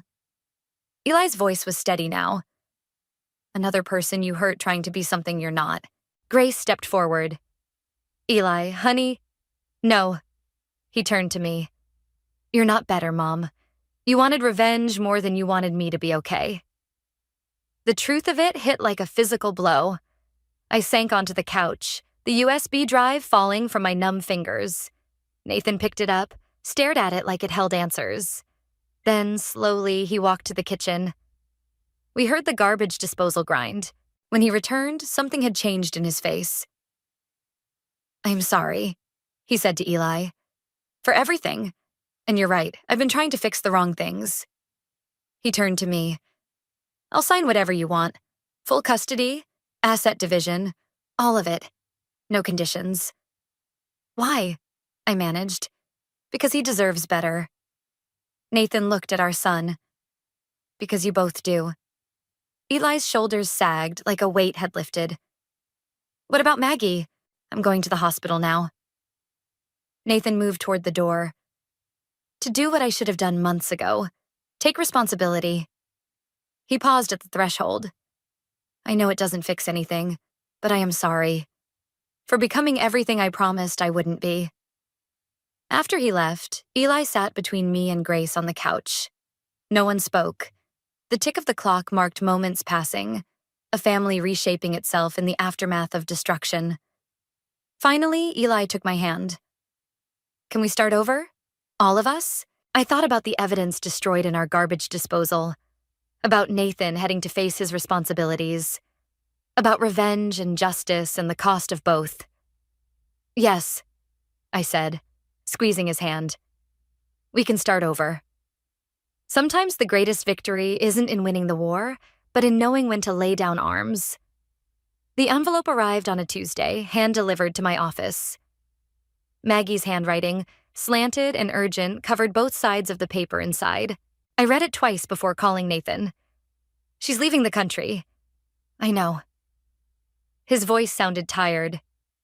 The baby. She lost it last week. Didn't want me there. The words hung between us, heavy with shared responsibility. The letter says she's giving her statement to the feds first. About Caroline, about everything. Good.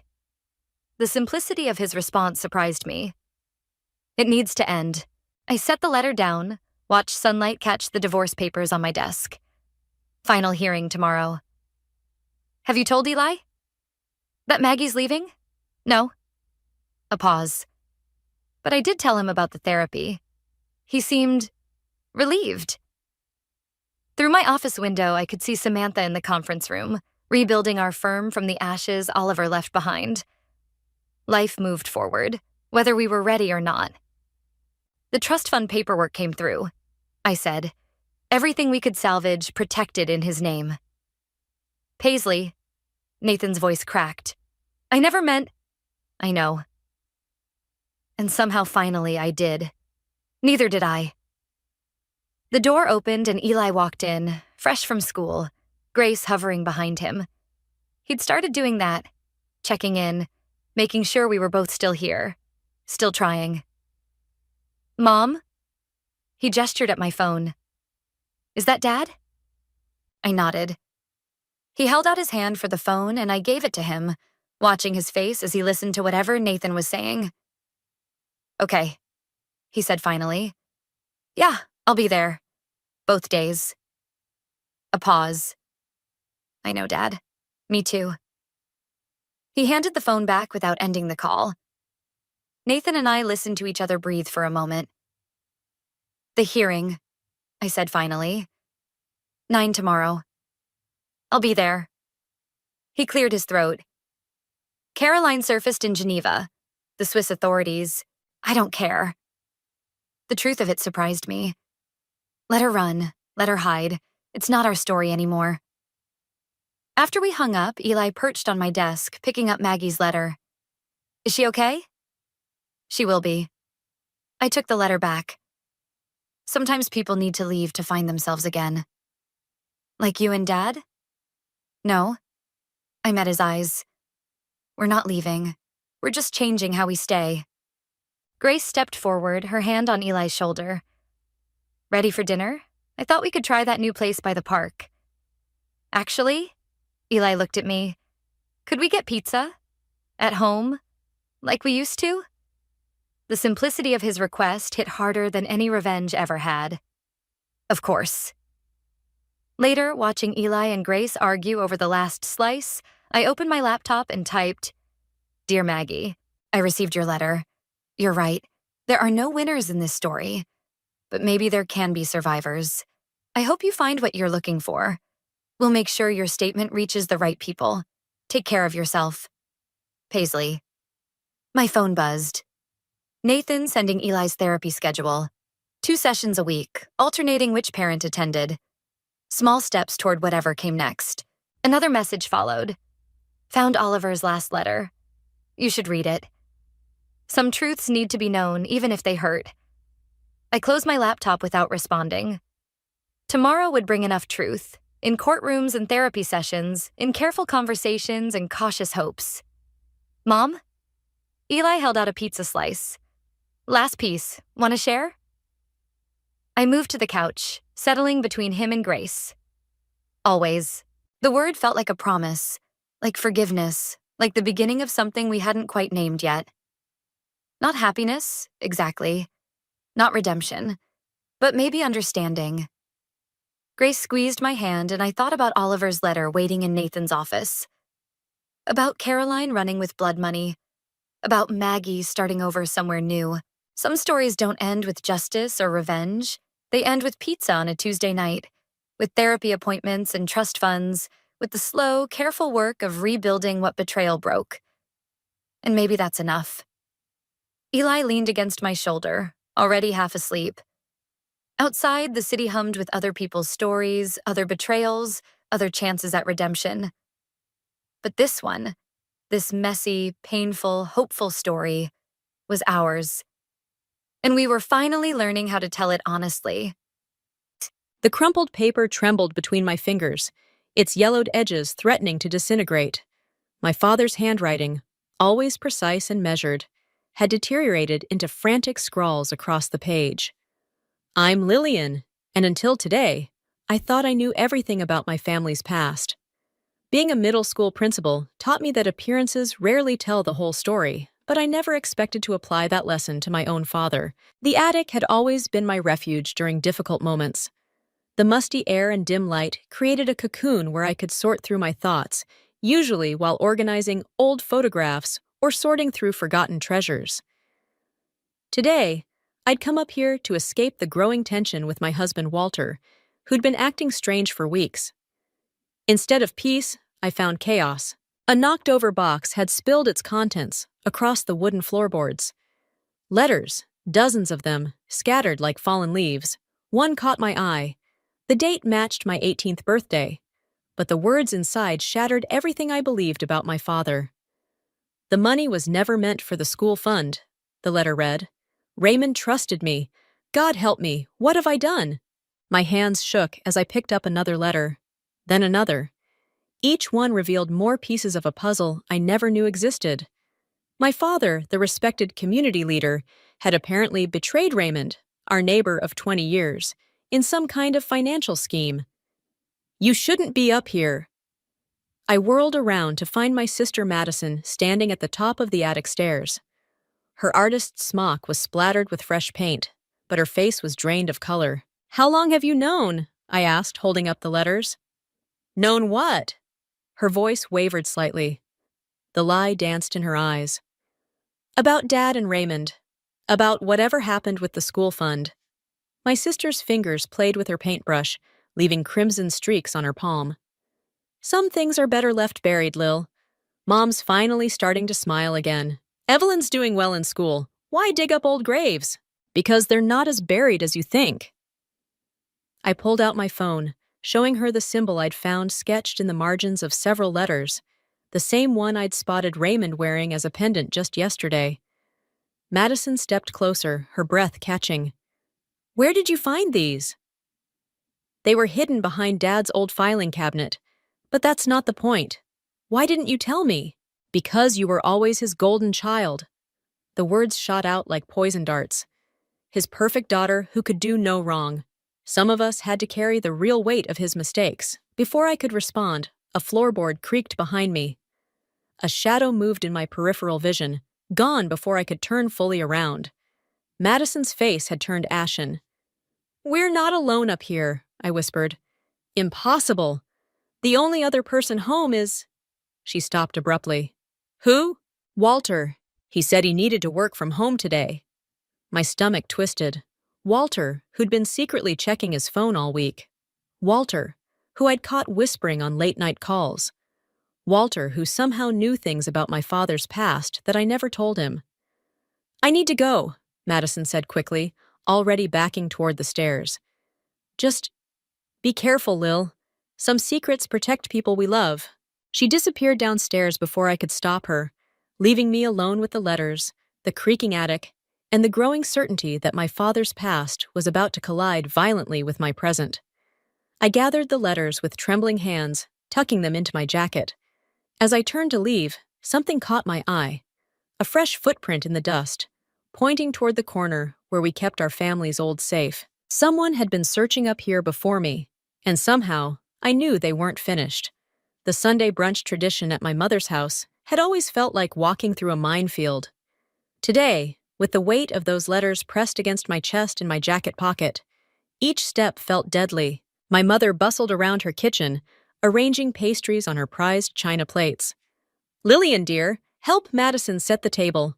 She handed my sister the good silverware, the set she'd always trusted Madison with, never me. "I can't stay long," I said, watching Walter chat with my niece Evelyn by the window. Something about their posture seemed rehearsed, like actors in a play. "I have work to catch up on." "Always working." My sister's voice dripped with familiar disdain. "Some things never change." The doorbell chimed. My daughter Sophia stood on the porch, her reporter's notebook visible in her back pocket. She hadn't been to a family gathering in months, not since her explosive article about corruption in local education. I'd supported her career choice until her investigations started hitting too close to home. "I invited her," my mother announced, as if daring anyone to object. "Family is family." Sophia's presence changed the atmosphere instantly. Walter's phone buzzed, again, and he stepped into the hallway to answer it. Madison's hands trembled as she arranged the forks. "So," Sophia said, settling into her chair, "anyone want to tell me why Raymond was asking questions about Grandpa at the newspaper office?" The crystal water glass slipped from my mother's grip, shattering on the hardwood floor. "That man has no right." "Mom!" Madison cut her off with unusual sharpness. "Not now." I pulled out one of the letters. Maybe we should talk about what's in these instead. The color drained from my mother's face. Where did you find those? In the attic, along with evidence that Dad... Walter burst back into the room. Alice, those eggs smell amazing. His interruption was too loud, too forced. My mother latched onto the distraction, hurrying to the kitchen. But I caught the look that passed between my husband and my sister, a silent communication that made my stomach turn.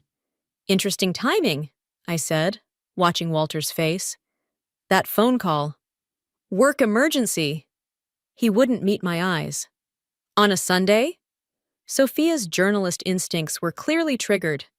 She pulled out her notebook. Put that away, Madison snapped. This isn't one of your stories. Isn't it?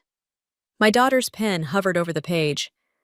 Because I've got a source saying Grandpa Christian's old school fund is missing $500,000, and Raymond's name is all over the paperwork. The silence that followed was deafening. My mother's hands shook as she set down the egg dish. Evelyn, who'd been quietly observing, suddenly stood up. I should go, she mumbled. But Madison grabbed her arm. Sit down, my sister hissed. We're having a nice family brunch. Like we did when Dad died? The words escaped before I could stop them. When we all pretended everything was fine? You always do this. Madison's voice rose. Perfect, Lillian, Dad's favorite. Thinking you have the right to judge everyone else's choices. At least I'm not the one sneaking around with my sister's husband. The accusation hung in the air like smoke. Walter's phone buzzed again. This time I was close enough to see the screen. Maddie 3 flashed across it before he could snatch it away. My mother slumped into her chair. I told you both, she whispered. I told you to leave the past buried. What do you mean both? I turned to her. What do you know about this? But before she could answer, Evelyn bolted from the table, knocking over her chair. Madison moved to follow her, but I blocked her path. Don't, I warned. You've done enough damage. You have no idea, my sister replied, her voice eerily calm. About the damage. About Dad. About any of it. She reached into her pocket and pulled out a familiar object, a pendant with the same symbol from the letters. Where did you get that? I demanded. From Raymond. Her smile was sharp as broken glass. 2 days before Dad died, Walter's phone buzzed one final time. In the chaos, I glimpsed the message. It's done. She'll know everything by tonight. The eggs grew cold on the table, untouched, as decades of carefully constructed lies began to unravel around us. Pamela's antique shop smelled of furniture polish and secrets. I found her in the back room, cataloging estate sale items, her silver hair caught in the afternoon light. I wondered when you'd come, she said without looking up. Madison called. Of course she had. My sister always ran to Pamela when things got messy, just like when we were kids. Our father's oldest friend had been our unofficial therapist, confidant, and keeper of family secrets for decades. Did she tell you about the letters? I placed them on her desk, watching her hands still over her inventory book. Oh, Lillian. She touched the yellowed paper like it might crumble. Some doors shouldn't be reopened. They were never properly closed. I pulled out the pendant Madison had shown at brunch. What does this symbol mean? Why did Raymond give it to my sister? Pamela's fingers trembled as she traced the intricate design. Your father was part of something, a group of local businessmen. They called themselves investors, but really they were... A sharp crash from the front of the store cut her off. We both jumped. Just the cat, she said, but her voice wavered. She moved to her office door, closing it softly. Raymond wasn't just your neighbor, Lillian. He was your father's partner in everything. The school fund, the real estate deals, all of it. The missing money Sophia mentioned? Your father, Pamela hesitated. He made choices to protect certain people. Madison? Your mother! The revelation hit like a physical blow. What did my mother need protection from? Ask her about the summer of '82, about what really happened with Raymond's wife. Pamela's voice dropped to barely a whisper. Ask her why she burns sage every year on June 15th. Before I could press further, my phone buzzed. A text from an unknown number. The pendant belongs to the circle. Your father stole it. just like he stole everything else. R. Raymond's watching me, I realized aloud. He's watching all of us. Pamela moved to her filing cabinet, pulling out a thick manila envelope. Your father left this with me before he died. Made me swear I'd only give it to you if certain things came to light.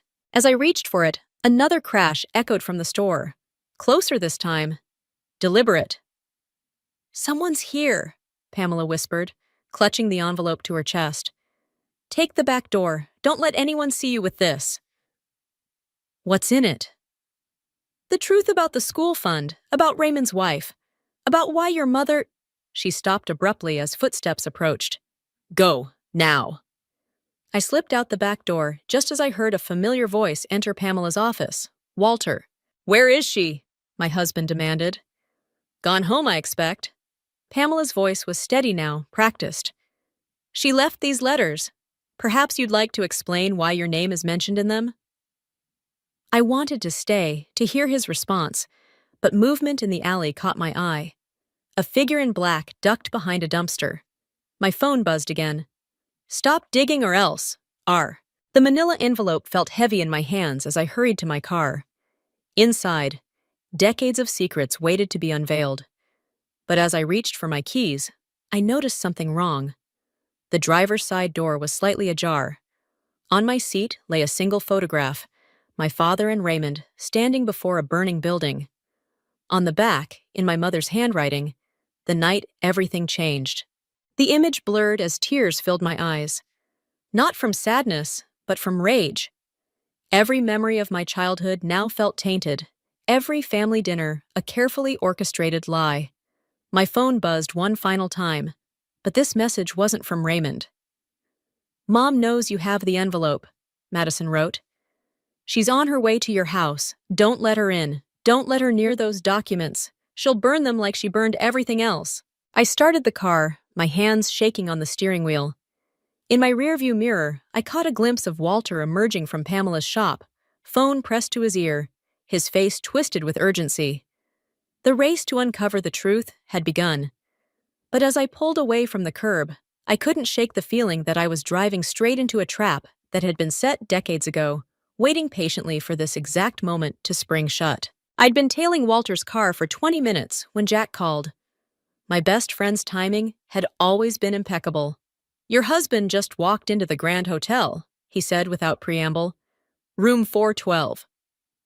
My hands tightened on the steering wheel. How did you... I've got a friend at reception. Madison checked in an hour ago. Of course. The hotel where my father had served as board chairman for 15 years. Where he'd held all those private meetings that my mother never questioned. There's more, Jack continued. I found something in the old school board records. Your father and Raymond weren't just business partners.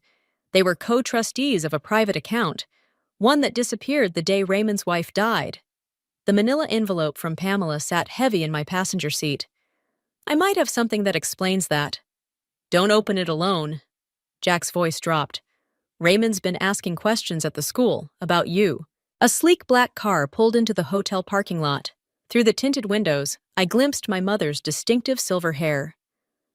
I have to go, I whispered, ending the call. I followed her inside, keeping my distance. She moved with unusual purpose, her librarian's careful demeanor replaced by something harder. When the elevator stopped at the 4th floor, I took the stairs. Voices drifted down the hallway. Walter's distinctive tenor, Madison's sharp laugh, my mother's urgent whispers. I pressed against the wall near room 412, phone recording. She has the envelope. My mother's voice shook. Pamela betrayed us. It doesn't matter, Madison said. The original documents are gone. I made sure of that years ago. What about Raymond? Walter asked. He's not sticking to the plan. Raymond's grief made him weak, my mother spat. He should have died in that fire instead of his wife. My sharp intake of breath gave me away. The voices stopped. I ran, but not fast enough. Walter caught me at the stairwell. Lillian, wait! I shoved him hard. How long have you been sleeping with my sister? This isn't about Madison and me. He grabbed my arm. Your father built everything on lies. The school fund was just the beginning. Let her go. Jack appeared behind us, his police detective badge glinting. Now! Walter released me, but his face twisted into something unfamiliar. You have no idea what you're protecting her from. My phone rang, Evelyn's ringtone. When I answered, her sobs cut through me. Aunt Lillian, help! I found something in Mom's studio about Grandpa and the fire. I can't. Someone's here. They're... The line went dead. Evelyn? My voice echoed in the stairwell. Evelyn! Jack moved between me and Walter. Go. I'll handle this. I raced to my car, the manila envelope clutched to my chest. As I pulled away, I glimpsed Raymond watching from the hotel entrance, that damned pendant glinting at his throat. My phone buzzed with a text from an unknown number. Your father couldn't save his secrets, or my wife. Now it's your turn to lose everything. Another message followed immediately, from Madison. If you want Evelyn safe, bring the envelope to Dad's old warehouse. Come alone. The warehouse, where the fire had started, where Raymond's wife had died. I opened the envelope with trembling fingers, documents spilling across the seat, bank statements, photographs, and a single handwritten confession from my father. The fire wasn't an accident. Alice made sure of that, to protect our children from what Raymond's wife discovered. God forgive us all. My mother's voice echoed in my head. Raymond's grief made him weak. Everything I thought I knew about my family crumbled like ashes. The perfect father who'd championed education while embezzling from schools. The quiet mother who'd apparently orchestrated a murder.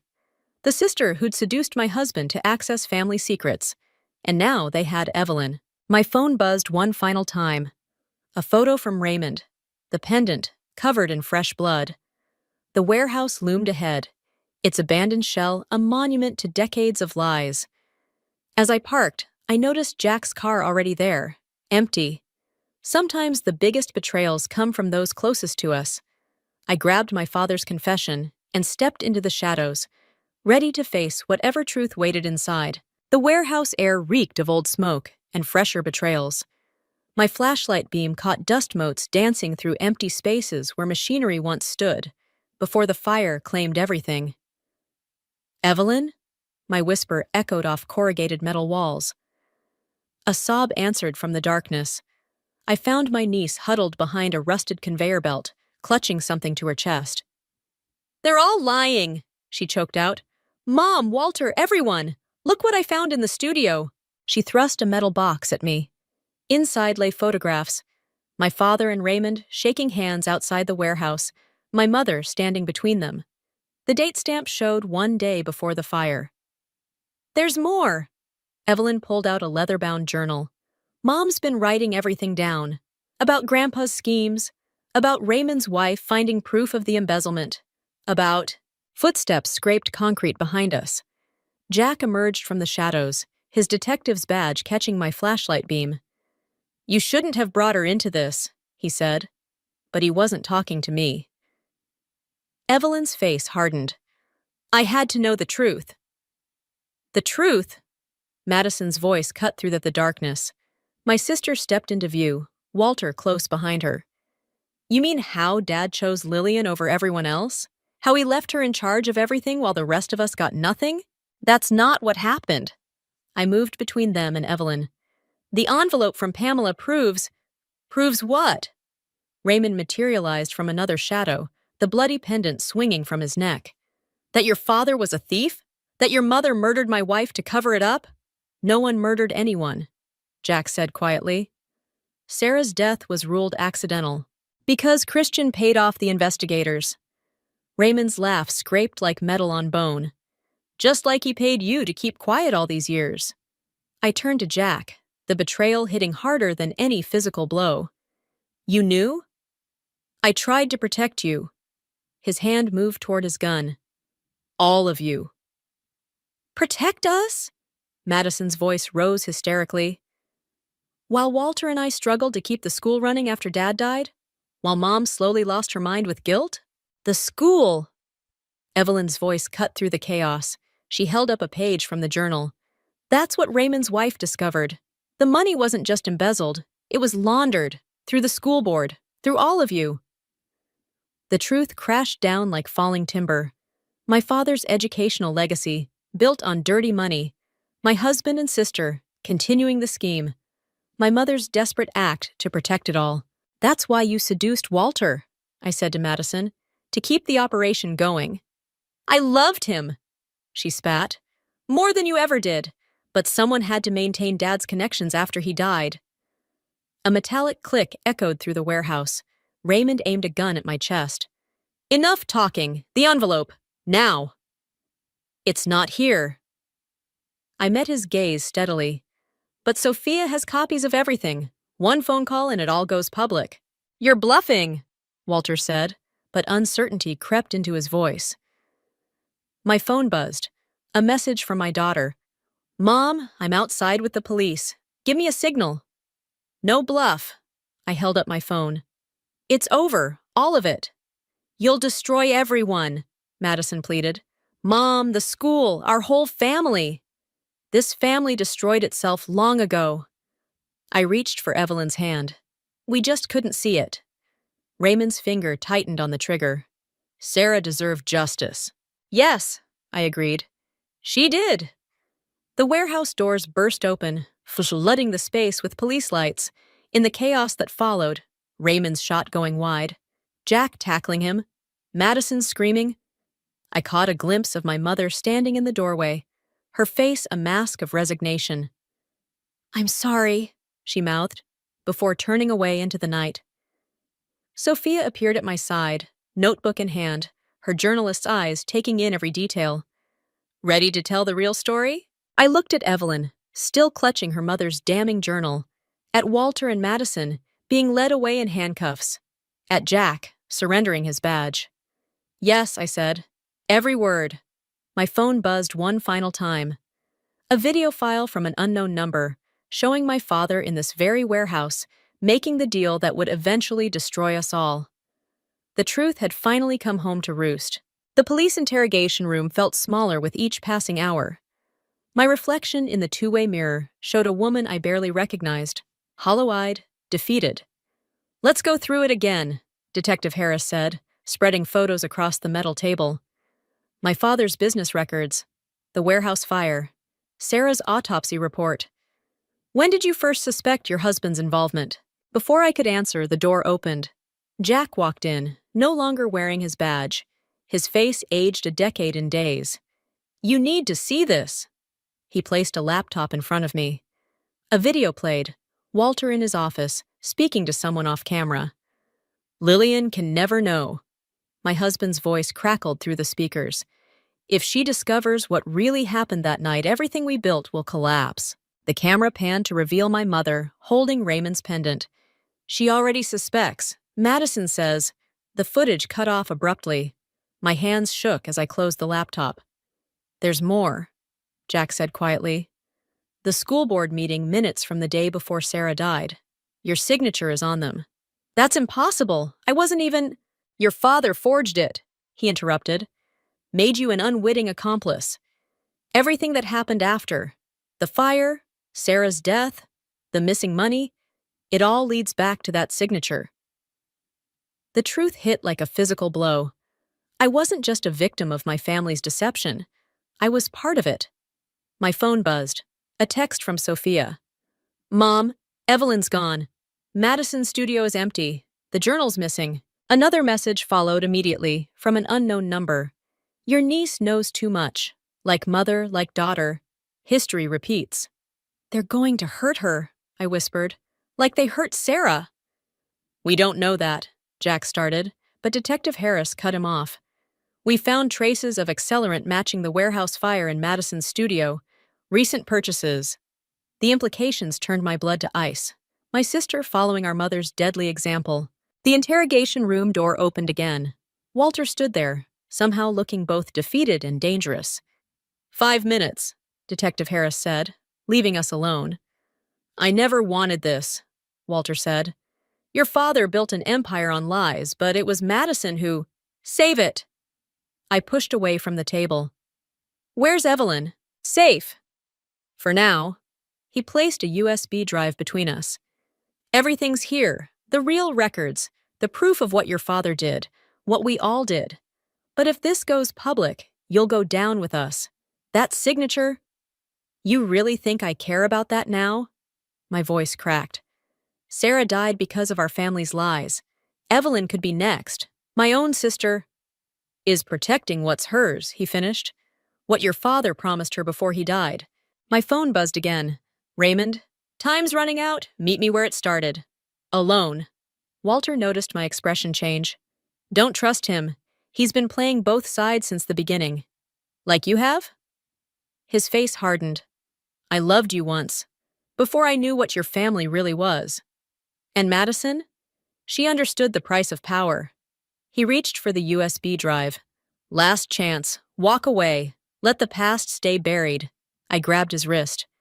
Where would you suggest I bury my niece? The look he gave me confirmed my worst fears. Whatever humanity my husband once had was gone, consumed by years of deception.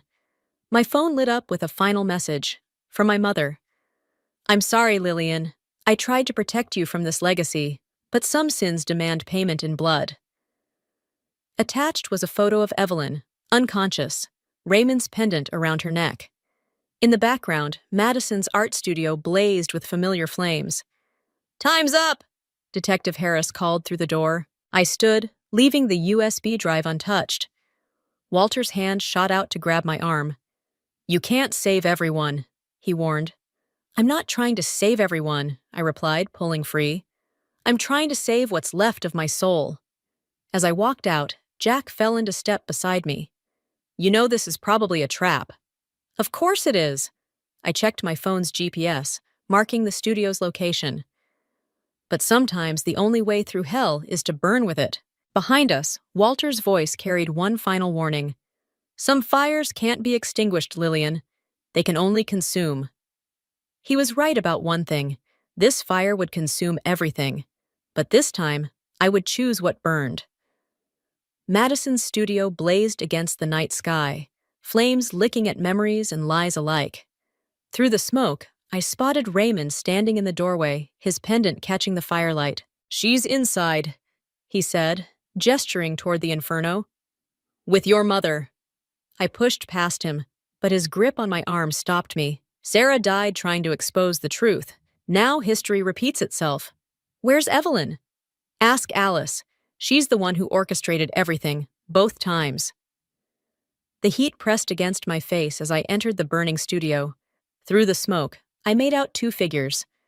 My mother standing near Madison's work table, and Evelyn slumped in a chair.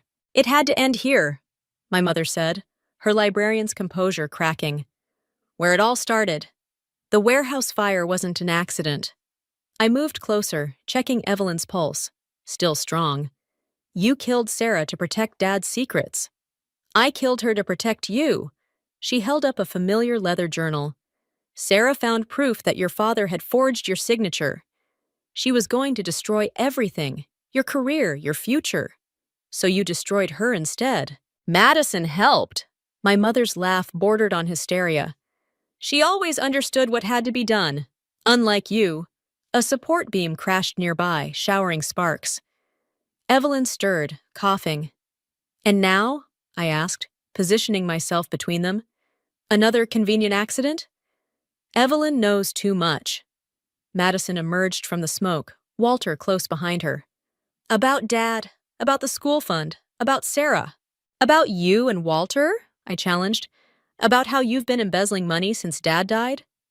We protected his legacy, Walter said.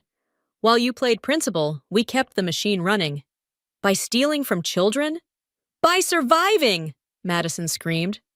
The flames reflected in her eyes, turning them molten. Dad promised me everything, then left it all to you, his perfect daughter. I never wanted any of it. That's why you didn't deserve it. Raymond stepped through the doorway, gun raised. Your father built an empire on other people's ruins. Now it's time for payment. A groan from above. The ceiling was about to collapse. Mom? Evelyn's voice, weak but clear. What's happening? Nothing that wasn't set in motion years ago, my mother answered, striking a match. She touched it to the journal. Some stories need to stay buried. No! Raymond lunged for the burning book. In the chaos, Walter grabbed for the gun. The shot echoed like thunder. My mother crumpled, red blooming across her chest. The journal fell from her hands, flames consuming pages of secrets. "Alice!"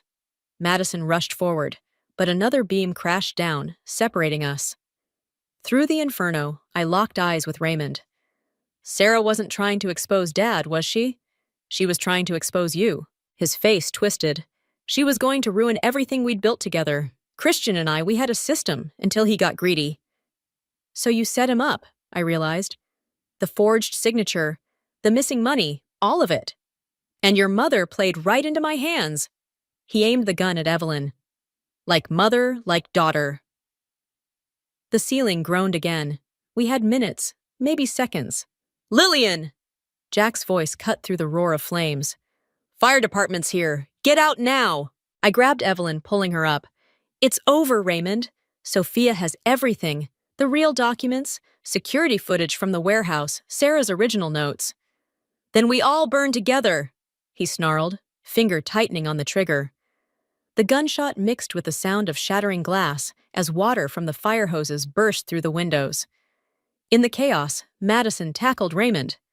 The gun skittered across the floor. "Go!" she screamed at me. "Get her out!" I hesitated for a split second, seeing my sister, really seeing her, for the first time in years. "Madison, I said go!" She held Raymond down as flames consumed the studio. Some sins demand payment in blood. Dragging Evelyn toward the exit, I caught one last glimpse. My mother's still form, Walter disappearing into smoke, Madison and Raymond locked in their final dance. Outside, Sophia waited with paramedics. As they took Evelyn, my phone lit up with an unknown caller ID. The message chilled me more than any fire. "Payment received, but the debt remains. See." The community center walls displayed the evidence of our family's destruction in stark detail. Sophia had arranged everything with a journalist's precision. Photographs, documents, newspaper clippings. 2 decades of corruption and betrayal laid bare. "They're ready," my daughter said, touching my arm. The auditorium doors opened, revealing faces I'd known my whole life. School board members, teachers, parents, former friends who'd believed in my father's educational legacy. Walter sat in the front row, hands cuffed, flanked by detectives. His eyes never left the floor. I stepped to the podium, Evelyn and Sophia beside me. My father once said that truth was the highest form of justice. The irony of that statement ends today. The projector hummed to life, showing security footage from the warehouse fire. My mother's confession, recorded in her final moments, Raymond's documented threats, Madison's financial records. The school fund wasn't just embezzled, I continued. It was weaponized, used to control people, to destroy lives. Sarah wasn't the only victim. Every student, every teacher, every family touched by this institution paid the price of our lies. Gasps rippled through the crowd as more evidence appeared. Walter's signature on fraudulent documents, Madison's artwork sales laundering money, Raymond's connection to organized crime. "My sister died trying to protect this system," I said, my voice steady. "My mother died creating it, but their choices don't have to be ours." Evelyn stepped forward, holding up her mother's journal. Madison wrote everything down, every transaction, every threat, every betrayal. She wanted the truth known in the end. The audience stirred as Jack entered, carrying a familiar metal box. Inside lay the pendant, Raymond's symbol of power, recovered from the studio ashes. "The cycle ends here," I declared. "The school board will be restructured. Every stolen dollar will be traced and returned, and those responsible will what?" Walter suddenly stood, despite his handcuffs. "Serve time? Pay restitution? You can't undo 20 years of history." "No," I agreed. "But we can choose what happens next." Sophia activated the final slide. A new educational foundation, named for Sarah. "Every cent recovered will fund scholarships," she explained, "for students affected by the corruption, starting with full rides for this year's seniors." The crowd erupted in applause, but I barely heard it. My eyes fixed on Pamela, standing at the back, clutching an envelope I recognized. the last piece of evidence. She nodded once, then slipped away. Later, as the center emptied, I found the envelope on my windshield. Inside was a photograph I'd never seen. My father and Raymond as young men, standing before the school's cornerstone. Between them, barely visible, was the pendant. A note fell from the envelope. Some debts can never be repaid, but some chains can be broken. P. Mom? Sophia appeared at my shoulder. Evelyn's asking about Madison's studio. What should we do with what's left? I looked at my daughter, so much stronger than I'd been at her age, so much wiser about the cost of truth. We rebuild, I said, but this time on a foundation of honesty. Even if it hurts? Especially then. As we walked to the car, my phone buzzed one last time. The message wasn't signed, but I recognized Walter's number. Your father would be proud, not of what we did, but of how you ended it. I deleted the message without responding. Some chapters needed to close without farewell. Evelyn waited in the back seat, Madison's journal open in her lap. I found something else, she said. A letter Mom wrote to you before... everything. I took the folded page, recognizing my sister's artistic scrawl. Lillian, I chose the wrong legacy to protect. Don't make the same mistake. Some fires purify, some destroy. The difference is in what rises from the ashes. As we drove away, I glimpsed Raymond's pendant in the rearview mirror, now just a piece of metal reflecting the setting sun.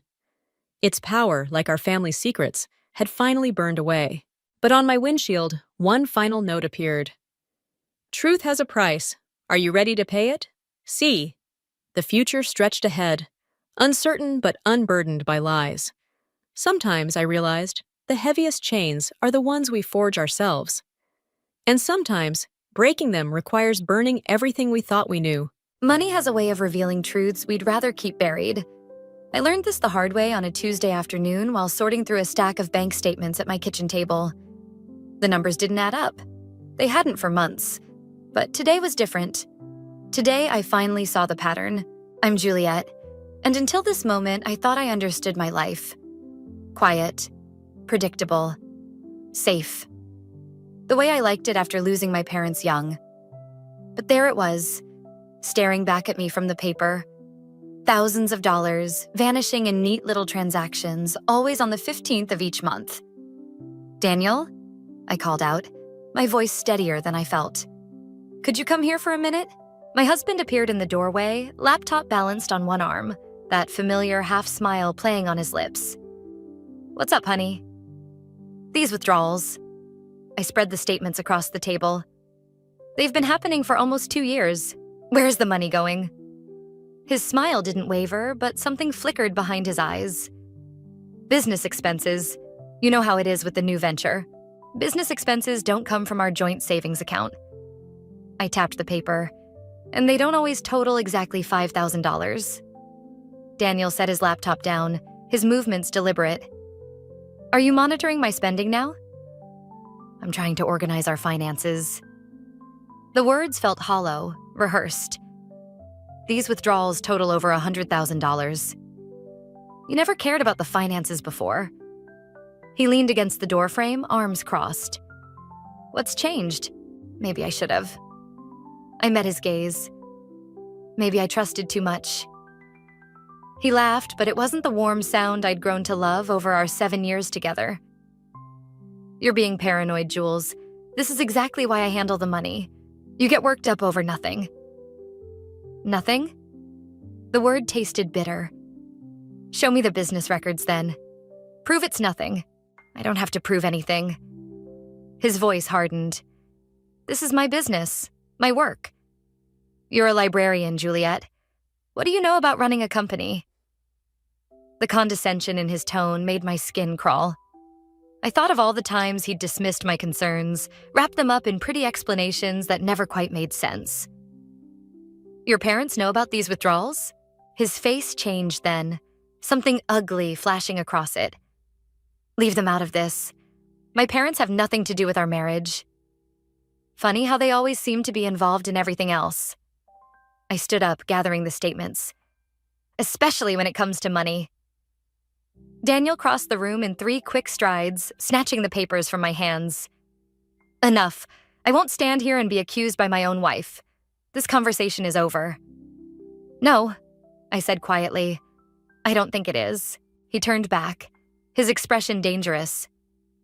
What's that supposed to mean? It means I'm calling Vanessa Brooks tomorrow. I watched his face pale slightly at the lawyer's name. I think it's time I understood exactly what's happening to our money. You're being ridiculous. He crumpled the statements in his fist. This isn't like you, Jules. You're acting crazy. Maybe the crazy thing was trusting you blindly for so long. I moved toward the door, but he blocked my path. Where are you going? To Mia's. I grabbed my purse from the counter. I need some air. Running to your little friend won't change anything. His words followed me down the hallway. You're making a mistake, Juliet. A big one. I paused at the front door, my hand on the knob. The mistake was thinking you'd ever tell me the truth. As I walked to my car, my phone buzzed. A text from Evelyn, my mother-in-law. Daniel says you're upset about something. Come over for tea tomorrow. We'll sort this out as a family.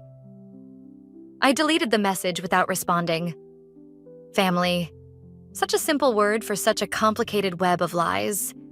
But they didn't know what I'd discovered yet. The second account. The one Daniel thought I'd never find. Tomorrow would change everything. I just had to be ready for what that meant. Mia's apartment always smelled like fresh coffee and possibility. She poured me a cup while I spread the bank statements across her kitchen counter, my hands still shaking from the confrontation with Daniel. These transactions, she said, tapping the paper with a manicured nail. They're not just random withdrawals. Look at the pattern. I leaned closer. Mia had been an accountant before switching to library work, and her eye for detail was sharper than mine. What do you see? Each withdrawal is followed by a deposit to another account 2 days later, but the amounts are slightly different. Always $300 less. She circled several entries. It's like someone's taking a cut. My phone buzzed again. Evelyn's third message since I'd left the house. I silenced it without looking. Your mother-in-law doesn't give up easily, Mia observed. She's probably already planning how to spin this at their country club. I took a sip of coffee, letting its bitterness ground me. Did I tell you what she said at dinner last week? Marriage is about trust, dear. Sometimes we must accept things we don't understand. Mia snorted, coming from the woman who audits her gardener's receipts. A knock at the door made us both jump. Through the peephole, I saw George Thompson's broad shoulders filling the frame. Juliet, he called out, his voice carrying that familiar note of authority. I know you're in there. We need to talk. Mia touched my arm. You don't have to answer. But I was already moving toward the door. 7 years of conditioning was hard to break. I opened it just enough to see his face. This little drama needs to end, George said, not bothering with hello. You're upsetting your mother-in-law, and Daniel is beside himself. Is that why you're here? To manage the situation? His expression hardened. I'm here because family matters should stay within the family. Whatever concerns you have about Daniel's business dealings. So you know about the money? A muscle twitched in his jaw. I know my son runs a successful company that supports your comfortable lifestyle. A lifestyle, might I add, that allows you to work part-time at that little library of yours. Your son is stealing from our joint accounts. Stealing? He laughed, but his eyes remained cold. You can't steal what's already yours. Perhaps if you showed more interest in supporting Daniel's work instead of playing detective. George. Mia appeared beside me. This is my home and you weren't invited. He looked at her like she was something stuck to his shoe. This doesn't concern you. Actually, it does. She held up her phone. I just finished looking up some interesting information about Thompson Enterprises. Want to explain why your company shares an address with 3 shell corporations? The color drained from George's face. You're making a mistake, he said, but his voice had lost its edge. Both of you. The mistake, I said quietly, was thinking I could trust any of you.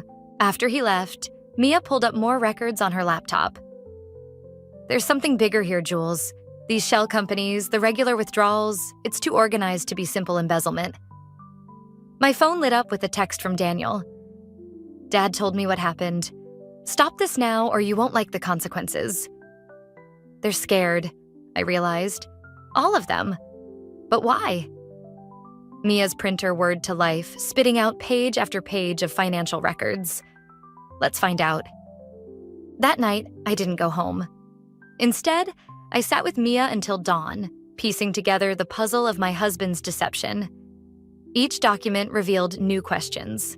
Offshore accounts, suspicious partnerships, and always, the shadow of George and Evelyn's influence. At sunrise, my phone buzzed with an email from an address I didn't recognize. The subject line read, Re Thompson Enterprises, what you need to know. Open it, Mia urged. Inside was a single sentence. If you want to know the truth about your husband's business, meet me at the Blue Crow Cafe tomorrow at noon. Come alone. The sender's name was familiar. Rebecca Turner, a former employee who'd left Thompson Enterprises 3 years ago under mysterious circumstances. I showed Mia the message. It could be a trap. Or it could be exactly what you need. She squeezed my hand. Sometimes the only way forward is through the fire. I stared at the email, feeling the weight of choice pressing down on me. Meeting Rebecca could destroy whatever was left of my marriage. Not meeting her might leave me trapped in this web of lies forever. I'll go, I decided. But first, I need you to help me move some money of my own. The Blue Crow Cafe sat wedged between a pawn shop and a defunct video store, its neon sign flickering like a dying heartbeat. Rebecca Turner hadn't changed much in 3 years. Same sharp features, same watchful eyes. She nursed a coffee gone cold, her fingers drumming against the ceramic. I wondered how long it would take you to notice, she said as I slid into the booth. Notice what? The pattern, the way they operate. She pushed a manila envelope across the table. Your husband's family doesn't just steal money, Juliet. They steal lives. Inside the envelope, photographs spilled out like accusations. Our house, my house, captured at different times of day.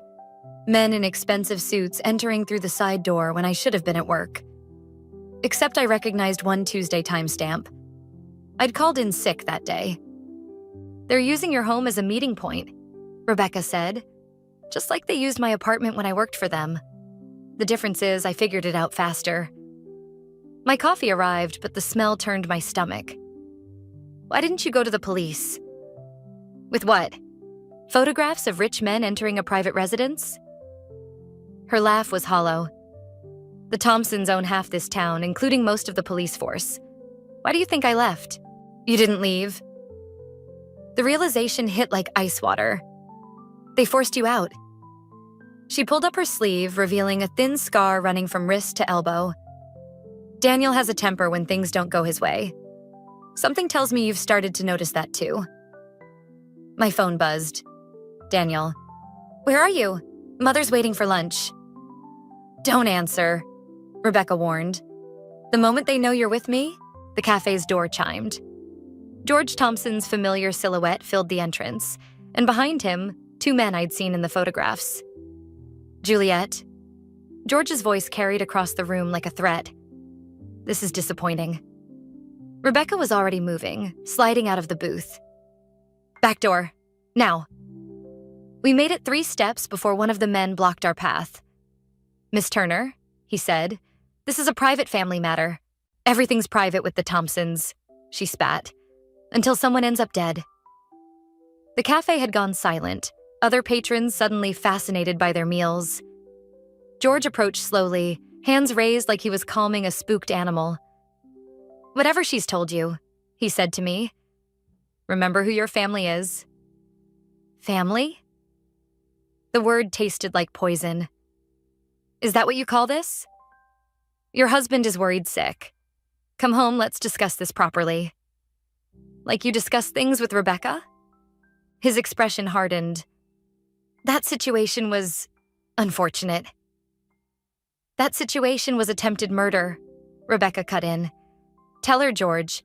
Tell her about the insurance policy Daniel took out on her 6 months ago. The world tilted sideways. I grabbed the nearest table for support, photographs scattering across the floor. One landed face up. Daniel shaking hands with a man I recognized from the local news. A businessman recently found dead in his car. Enough. George snapped his fingers and the men moved forward. This ends now. What happened next blurred like a fever dream. Rebecca's elbow connecting with a jaw. My purse spilling, bank statements flying. The back door slamming open to reveal Mia with her phone raised, recording everything. Touch either of them, she announced, and this goes live to every news outlet in the state. George froze, calculation replacing anger. You have no idea what you're involving yourself in. Actually, Mia's smile was razor sharp. We have exactly the right idea. Why else would you be here? We backed toward the door, Rebecca's hand tight around my wrist. The insurance policy, she whispered. That's your proof. Start there. George called after us. Daniel won't forgive this betrayal. I turned back one last time, seeing him clearly for the first time. Not a powerful patriarch, but a desperate man trying to hold his empire together. Good, I said. Neither will I. In Mia's car, speeding toward the lawyer's office, Rebecca finally spoke again. They'll come after all of us now. Let them. I clutched the envelope of photographs, my hands steady for the first time in days. I'm done being afraid. My phone lit up with a text from Daniel. Whatever you think you know, you're wrong. Come home now, or I can't protect you anymore. I typed back 6 words that would change everything. I don't need your protection. I quit. Then I turned off my phone, watching my old life disappear in the rearview mirror. Vanessa Brooks's office felt too small for the weight of Rebecca's evidence. The lawyer spread the photographs across her desk, each one a nail in Daniel's coffin. My hands wouldn't stop shaking, even after my 3rd cup of coffee. Life insurance policies don't lie, Vanessa said, tapping the document. $2 million payable to Daniel Thompson in the event of your death, taken out 6 months ago without your knowledge or consent. Mia's hand found mine under the table. That's fraud, right? That's attempted murder waiting to happen. Rebecca leaned forward. Just like the businessman in the photos, Thompson Enterprises insured him for $5 million 3 weeks before his accident. The office door burst open. Laura Bennett from the women's shelter stood there, breathless. They're at your house, Juliet. Daniel and his father, they're destroying everything. My throat closed. The books. Not just the books. Laura's eyes met mine. They found your mother's journals. The room tilted. Those journals were all I had left of her, hidden away in the false bottom of my closet. Pages filled with her suspicions about my father's death. Theories that never made sense until now. Your mother? Rebecca said slowly. What was her maiden name? Chen. Margaret Chen. Why? Vanessa's fingers flew across her keyboard. Chen International Holdings, owned by your grandfather until 20 years ago, when it mysteriously collapsed after partnering with Thompson Enterprises, I finished, the truth hitting like a physical blow. My father worked for Daniel's family back then. And died in a car accident 3 months later, Rebecca added, just like our recent businessman friend. My phone buzzed. A video message from Daniel. My childhood bedroom in flames, my mother's journals feeding the fire. His voice calm and collected. Come home now, or everything burns, including these interesting theories about your father's death. He's bluffing, Mia said. The journals are already burning. But the evidence isn't. I pulled out my phone, hands steady now. Mother never trusted paper alone. The video I'd been saving loaded slowly. Security footage from my father's office the night he died. A younger George Thompson entering, then leaving 2 hours later. My father never came out. Where did you get this? Vanessa leaned closer. Mother's safety deposit box, along with documentation of every illegal deal the Thompsons made that year. I met Rebecca's eyes, including the ones that destroyed my grandfather's company. Laura's phone chimed. They're leaving your house, and Juliet, Evelyn's with them. Good. I stood up, surprising myself with my steadiness. Let them run home to plan their next move. We have what we need. If we release this, Vanessa warned, there's no going back. They'll come at you with everything they have. They already killed my father, tried to kill Rebecca, planned to kill me. The words came out cold, certain. I'm done hiding. Mia touched my arm. What about the other wives? The other accidents? That's why we're not going to the police. I pulled out my laptop. We're going to every major news outlet simultaneously. Let the court of public opinion do what the justice system won't. They'll deny everything, Rebecca said. Let them. Mother kept receipts. 20 years of detailed records waiting for someone to finally use them. My phone buzzed again. Evelyn this time. Whatever you're planning, remember that family protects family. I typed back, yes, they do. The irony wasn't lost on me. The Thompsons had destroyed my family trying to protect their empire. Now I would destroy their empire trying to protect other families from their reach. Send everything, I told Vanessa. Every photo, every document, every video. Let them burn like my mother's journals. And Daniel? Laura asked softly. I thought of our wedding day. How sincere his vows had seemed. How carefully he'd hidden the monster behind the mask. Let him learn what it feels like to lose everything he loves. The news would break tomorrow. By noon, Thompson Enterprises would be trending for all the wrong reasons. By evening, their carefully constructed world would begin to crumble. You'll need protection, Vanessa said. Once this hits, I know. I closed my laptop. That's why we're not finished yet. Mother left me one more gift to unwrap. Rebecca raised an eyebrow. What kind of gift? The kind that makes sure the Thompsons can never hurt another family again. I stood up. Who's ready for phase 2? The inheritance letter arrived on a Thursday, 3 days after the news broke about Thompson Enterprises. I stared at the number, $8 million, while Vanessa explained the details. My great-aunt Claire, someone I'd never met, had left me everything. The timing is suspicious, Mia said, pacing behind my chair. It's not suspicious. Rebecca's voice cut through the tension. It's calculated. Check the executor's name. Margaret Chen. My mother. That's impossible, I whispered. She died 5 years ago. The trust was established 15 years ago, Vanessa explained, with specific instructions not to release the funds until certain conditions were met. My phone lit up with Daniel's face.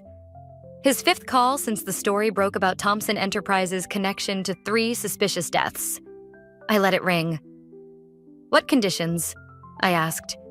Marriage to a Thompson. Vanessa slid another document across her desk. And evidence of criminal activity within the family business. The office door opened. Laura stepped in, her face ashen. They're moving assets, fast.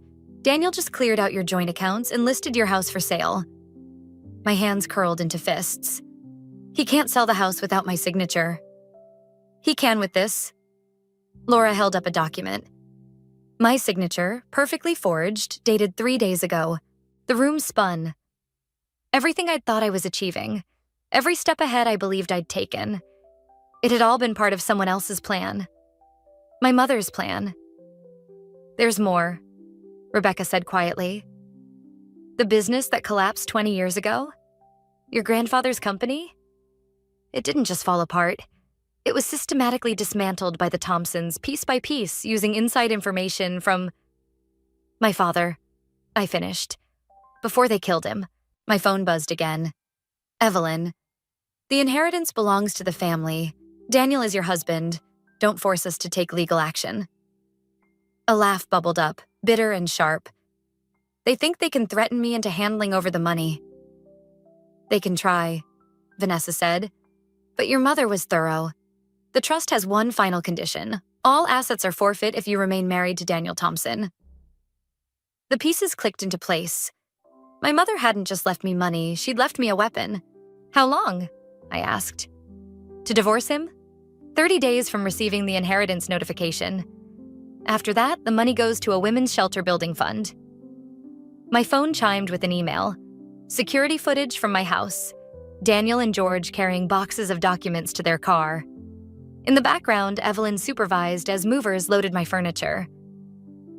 They're not just taking documents, Mia observed. They're erasing you. Something inside me shifted, a final thread of restraint snapping. Show me the trust documents. All of them.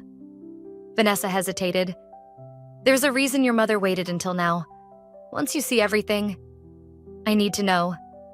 She unlocked her bottom drawer and withdrew a thick file. Inside, photos spanned decades. The Thompsons systematically destroying families, arranging accidents, forging documents. My father's death had been just one link in a long chain. Claire wasn't really your aunt, Rebecca said softly. She was your mother's friend, one of the first to notice the pattern of suspicious deaths around Thompson Enterprises. My phone lit up one last time. Daniel had sent a video. My childhood photos burning in the backyard fire pit. His voice calm as ever. Come home now, and maybe we can save what matters. I watched the flames consume my past, feeling strangely peaceful. He thinks he's punishing me. Isn't he? Laura asked. No. I stood up, gathering the trust documents. He's proving my mother right. The Thompsons only know how to destroy, so let's see how they handle being destroyed. What's your play? Mia's eyes gleamed.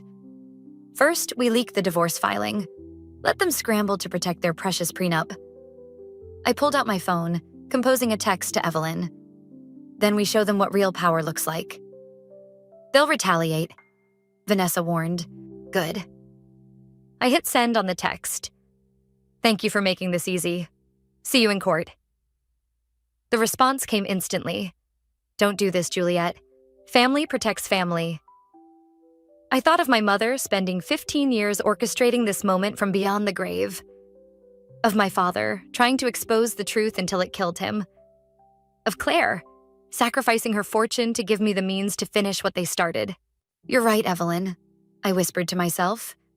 Family does protect family, and my family has been protecting me all along. The Thompson Enterprises board meeting wasn't just being live-streamed, it was trending. I watched from Mia's laptop as Daniel stood at the podium, his carefully crafted mask finally cracking. These allegations are baseless, he insisted, but his voice wavered. Behind him, George gripped the back of his chair, knuckles white. My wife is experiencing a mental breakdown. Your wife, Rebecca's voice cut through the room as she stood, has provided documentation of 3 suspicious deaths connected to Thompson insurance policies. She turned to face the shareholders. And there are more. The room erupted. I clicked through the other feeds, local news, social media, business channels.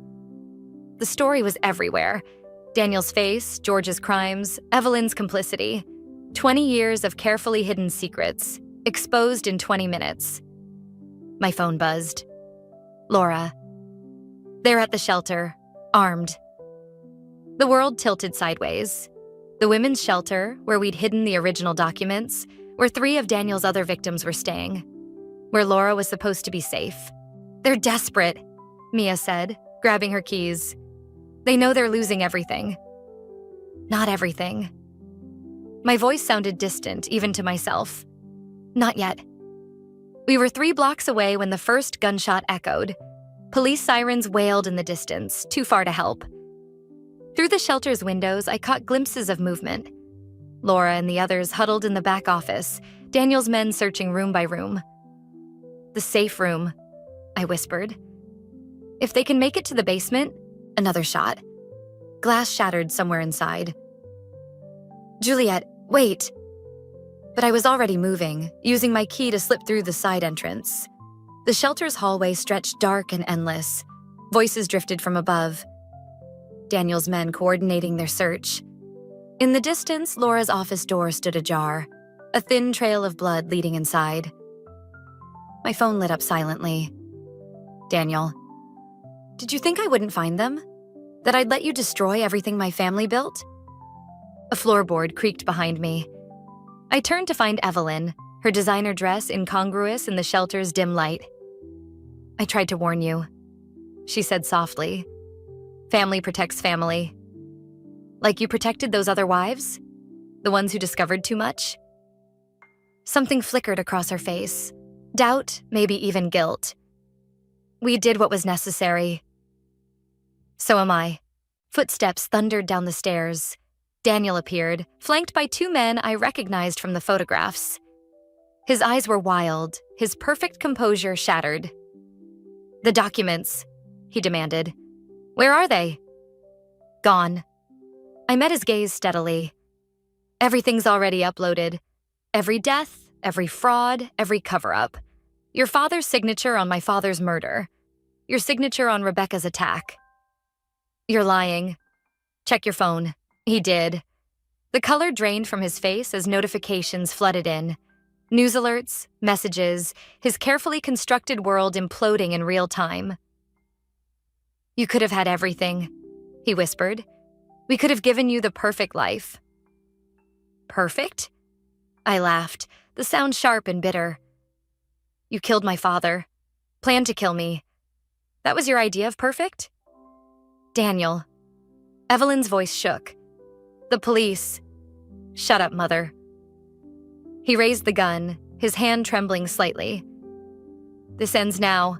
Time slowed. I saw my mother's journals burning, my father's last security footage, Rebecca's scar. 20 years of Thompson family secrets, built on broken lives and stolen futures. You're right, I said. It does. The basement door burst open. Laura emerged with the other women, phones raised, live streaming everything. Behind them, Mia and Rebecca blocked the exit, ensuring no one could escape. Say hello to your shareholders, Daniel, I whispered. They're watching. His finger tightened on the trigger. In that moment, I saw what my mother must have seen all those years ago. The rot at the heart of the Thompson family, the darkness they'd tried to hide behind wealth and power. The gun wavered. Sirens grew closer. Daniel, please, Evelyn begged. Don't. The shot rang out, deafening in the narrow hallway. But it wasn't Daniel who fired. George Thompson stood at the top of the stairs, his own gun smoking. No one, he said calmly. Threatens my family. I felt the impact before the pain. My mother's final gift, the truth that would destroy them all, still clutched in my hand as the world faded to black. The last thing I heard was Evelyn's scream. Not for me, but for what she finally understood. Their perfect family was built on nothing but lies, and now those lies would bury them all.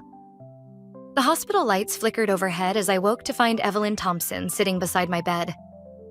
Her perfect posture remained, but her eyes held something I'd never seen before. Fear. George always was the true monster, she said quietly. I just pretended not to see it. My shoulder throbbed where the bullet had struck. Through the window, I could see police lights still flashing in the parking lot. Where's Daniel? In custody, along with his father. She placed a manila envelope on my lap. These belong to your mother. I've kept them hidden for 20 years. My hands trembled as I opened it. Inside, photographs showed a younger Evelyn with my mother, smiling, close. Friends. You knew, I whispered. All this time, you knew what they did to my father. I thought I was protecting my family. Her voice cracked. But I was just protecting their crimes. The door opened. Rebecca and Mia entered, followed by Laura, her arm bandaged but standing tall. The footage is everywhere, Mia said. George's confession, Daniel's threats, everything. Thompson Enterprises stock has crashed, Rebecca added. The board is calling for a complete investigation.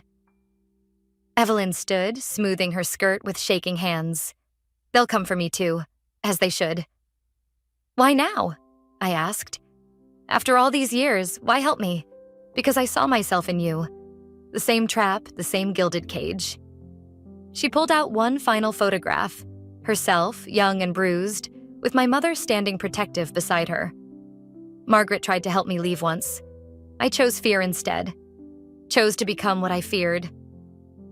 The hospital room door burst open. Daniel stood there, handcuffed, flanked by officers. His eyes were wild, his carefully maintained facade shattered completely. "Mother," he snarled, "what have you done? What I should have done 20 years ago."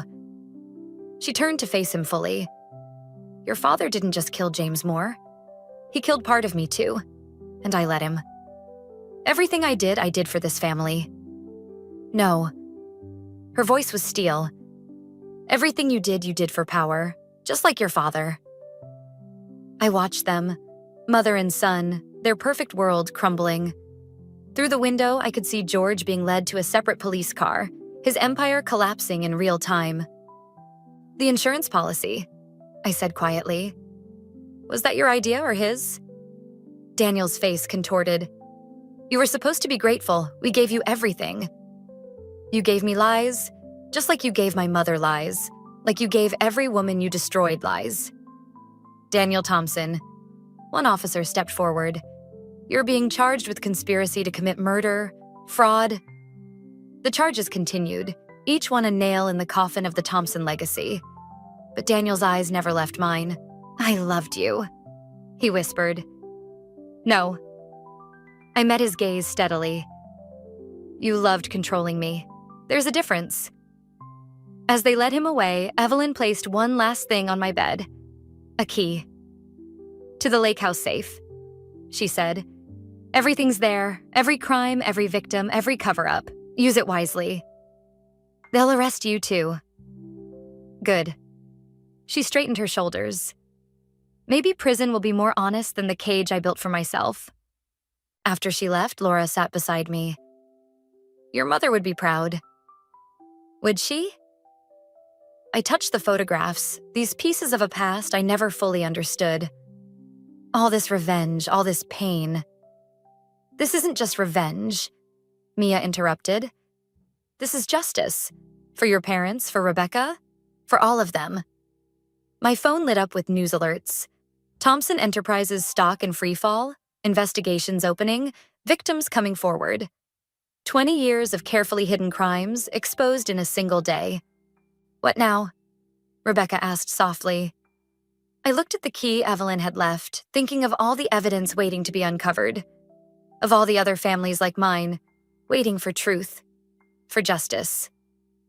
"Now," I said, "we make sure this never happens to anyone else." Through the window, I watched the police cars pull away, taking with them the remains of the Thompson empire. In the end, it wasn't my revenge that destroyed them. It was their own lies, finally dragged into the light. Mother had known this would happen, had planned for it, waited for it, ensured I would be ready when the moment came. In destroying the Thompsons, I had fulfilled not just my vengeance, but her justice. The lake house key felt heavy in my palm as I stood before the iron safe. Behind me, Laura and Rebecca documented each piece of evidence we uncovered, while Mia photographed everything. 20 years of Thompson family secrets, preserved in perfect order. "Your mother's handwriting," Vanessa said, holding up a leather journal. She documented everything, even after they threatened her. The final trial date was set for next week. Daniel, George, and their conspirators would face justice in a courtroom packed with their victims. But here, in this moment, I found something else. Understanding. "There's a letter for you," Mia said softly, holding out a yellowed envelope. "Dated the day before your mother died." My hands didn't shake as I opened it. They hadn't shaken since the hospital. "My dearest Juliet," I read aloud. "By the time you find this, you'll understand why revenge wasn't enough. The Thompsons destroy families. It's what they do. But we protect them. It's what we've always done." Rebecca touched the scar on her arm. She knew this day would come. She planned for it. Laura added, gesturing to the meticulous files. "Every victim, every crime, every connection. She made sure nothing could be buried again."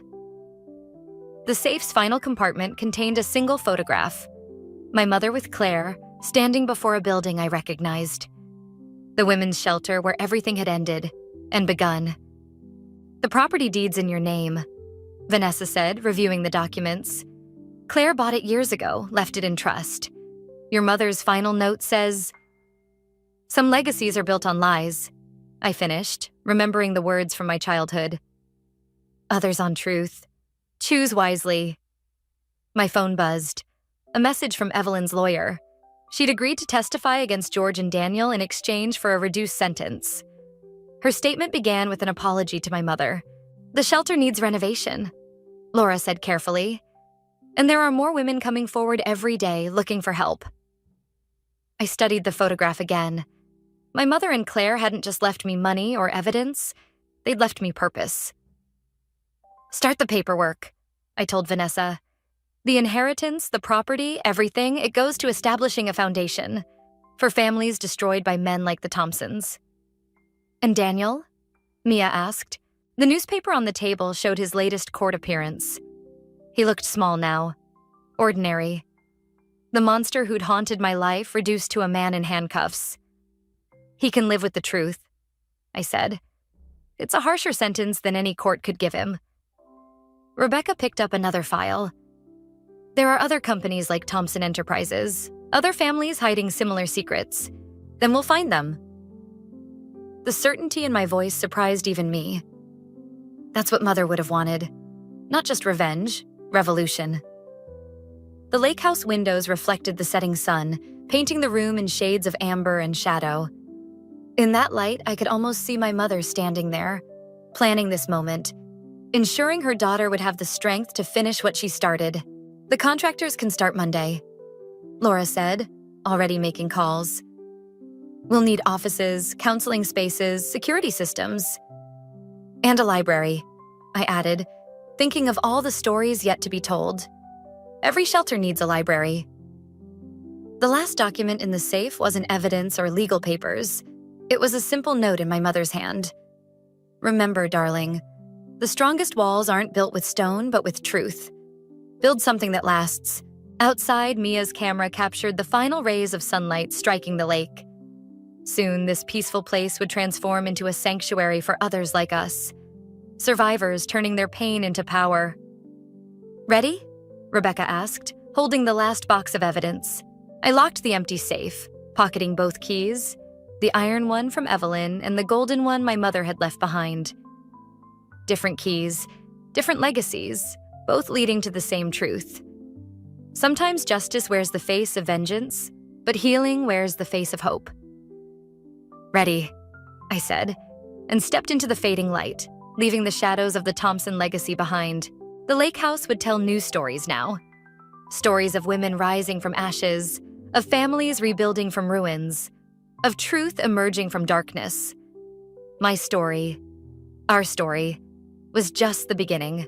The phone vibrated against my thigh, a message notification lighting up the screen. Another work crisis, probably. I shifted on the hospital chair, careful not to wake Mom, who'd finally drifted off after her physical therapy session. The message preview showed an unknown number, and beneath it, an image thumbnail that made my stomach drop. I opened it. The photo showed Mark, my husband of 23 years, with his arm wrapped around Jessica Chen's waist.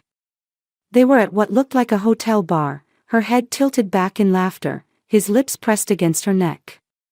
The timestamp read 9:47 p.m. last night, when he told me he was working late on the River Heights development project.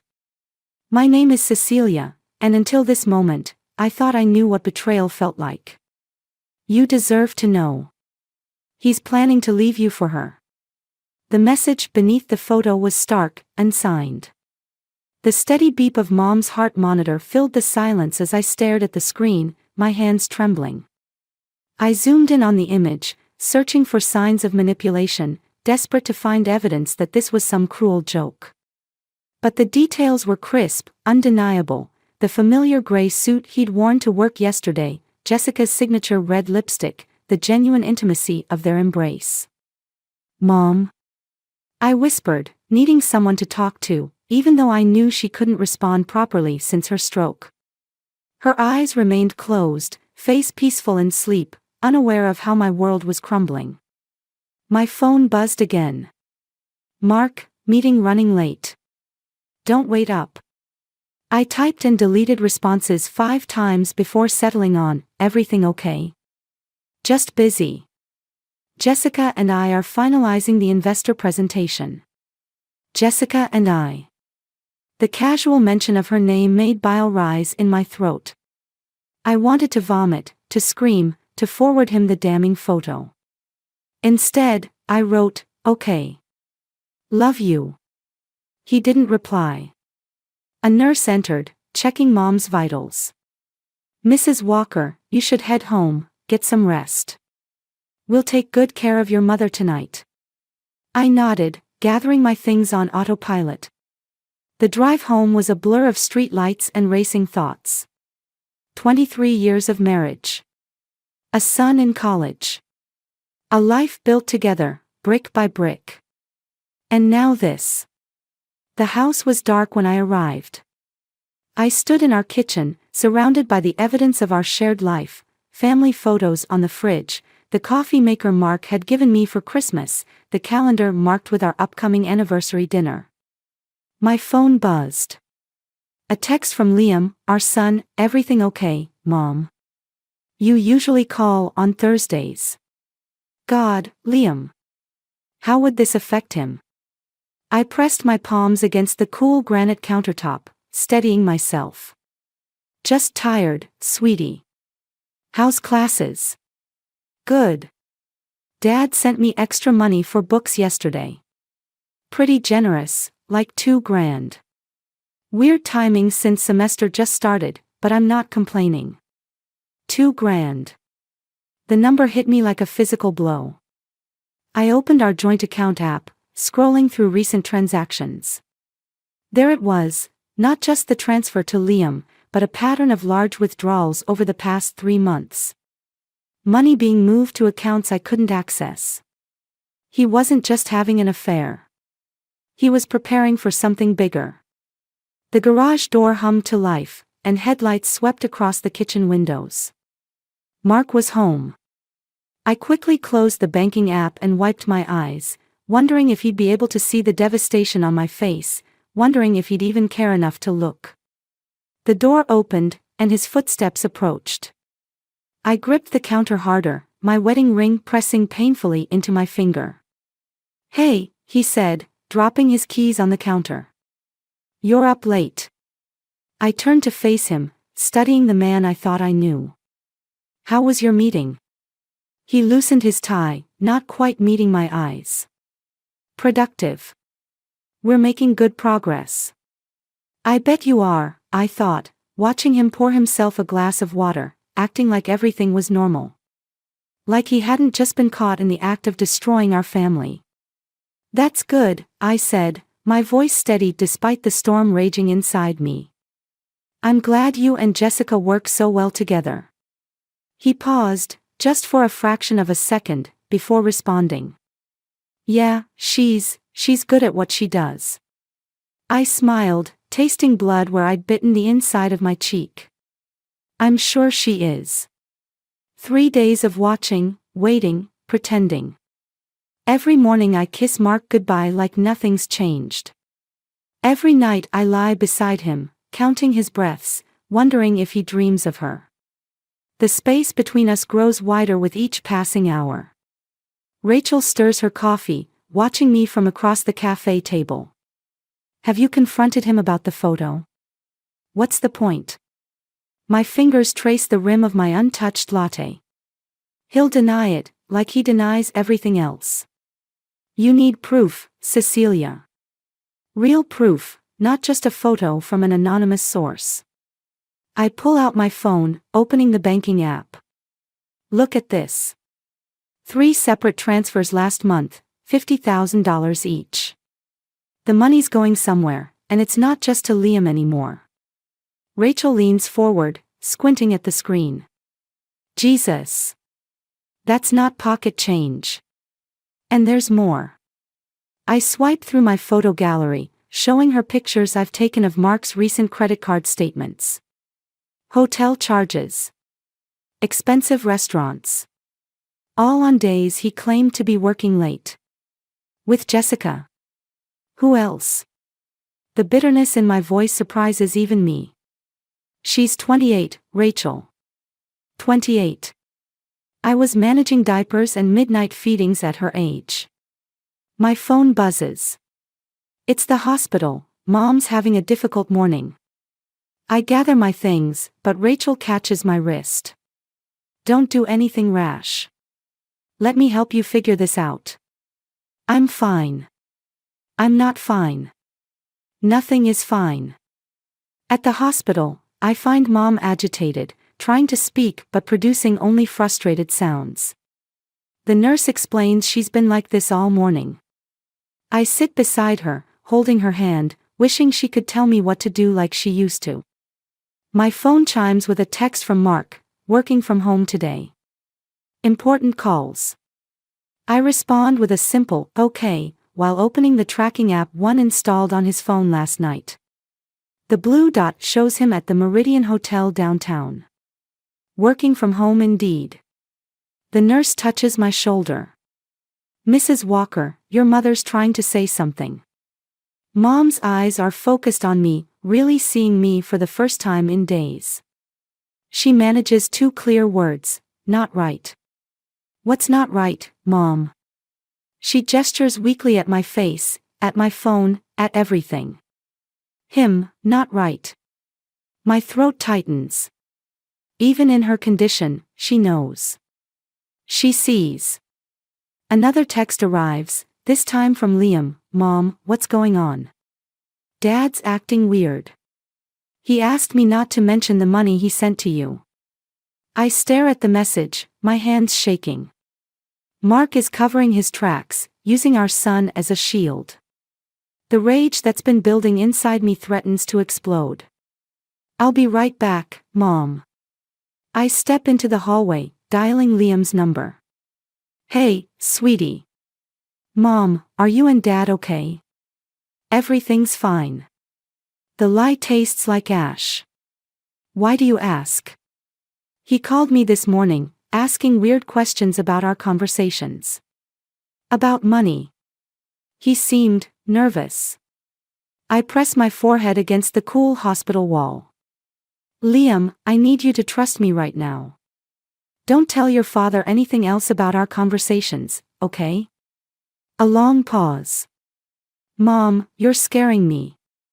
I know, baby. I'm scared too. After hanging up, I check the tracking app again. Mark's dot is moving, heading toward his office.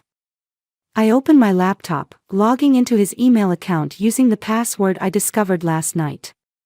New messages pop up, dozens between him and Jessica, each one more intimate than the last.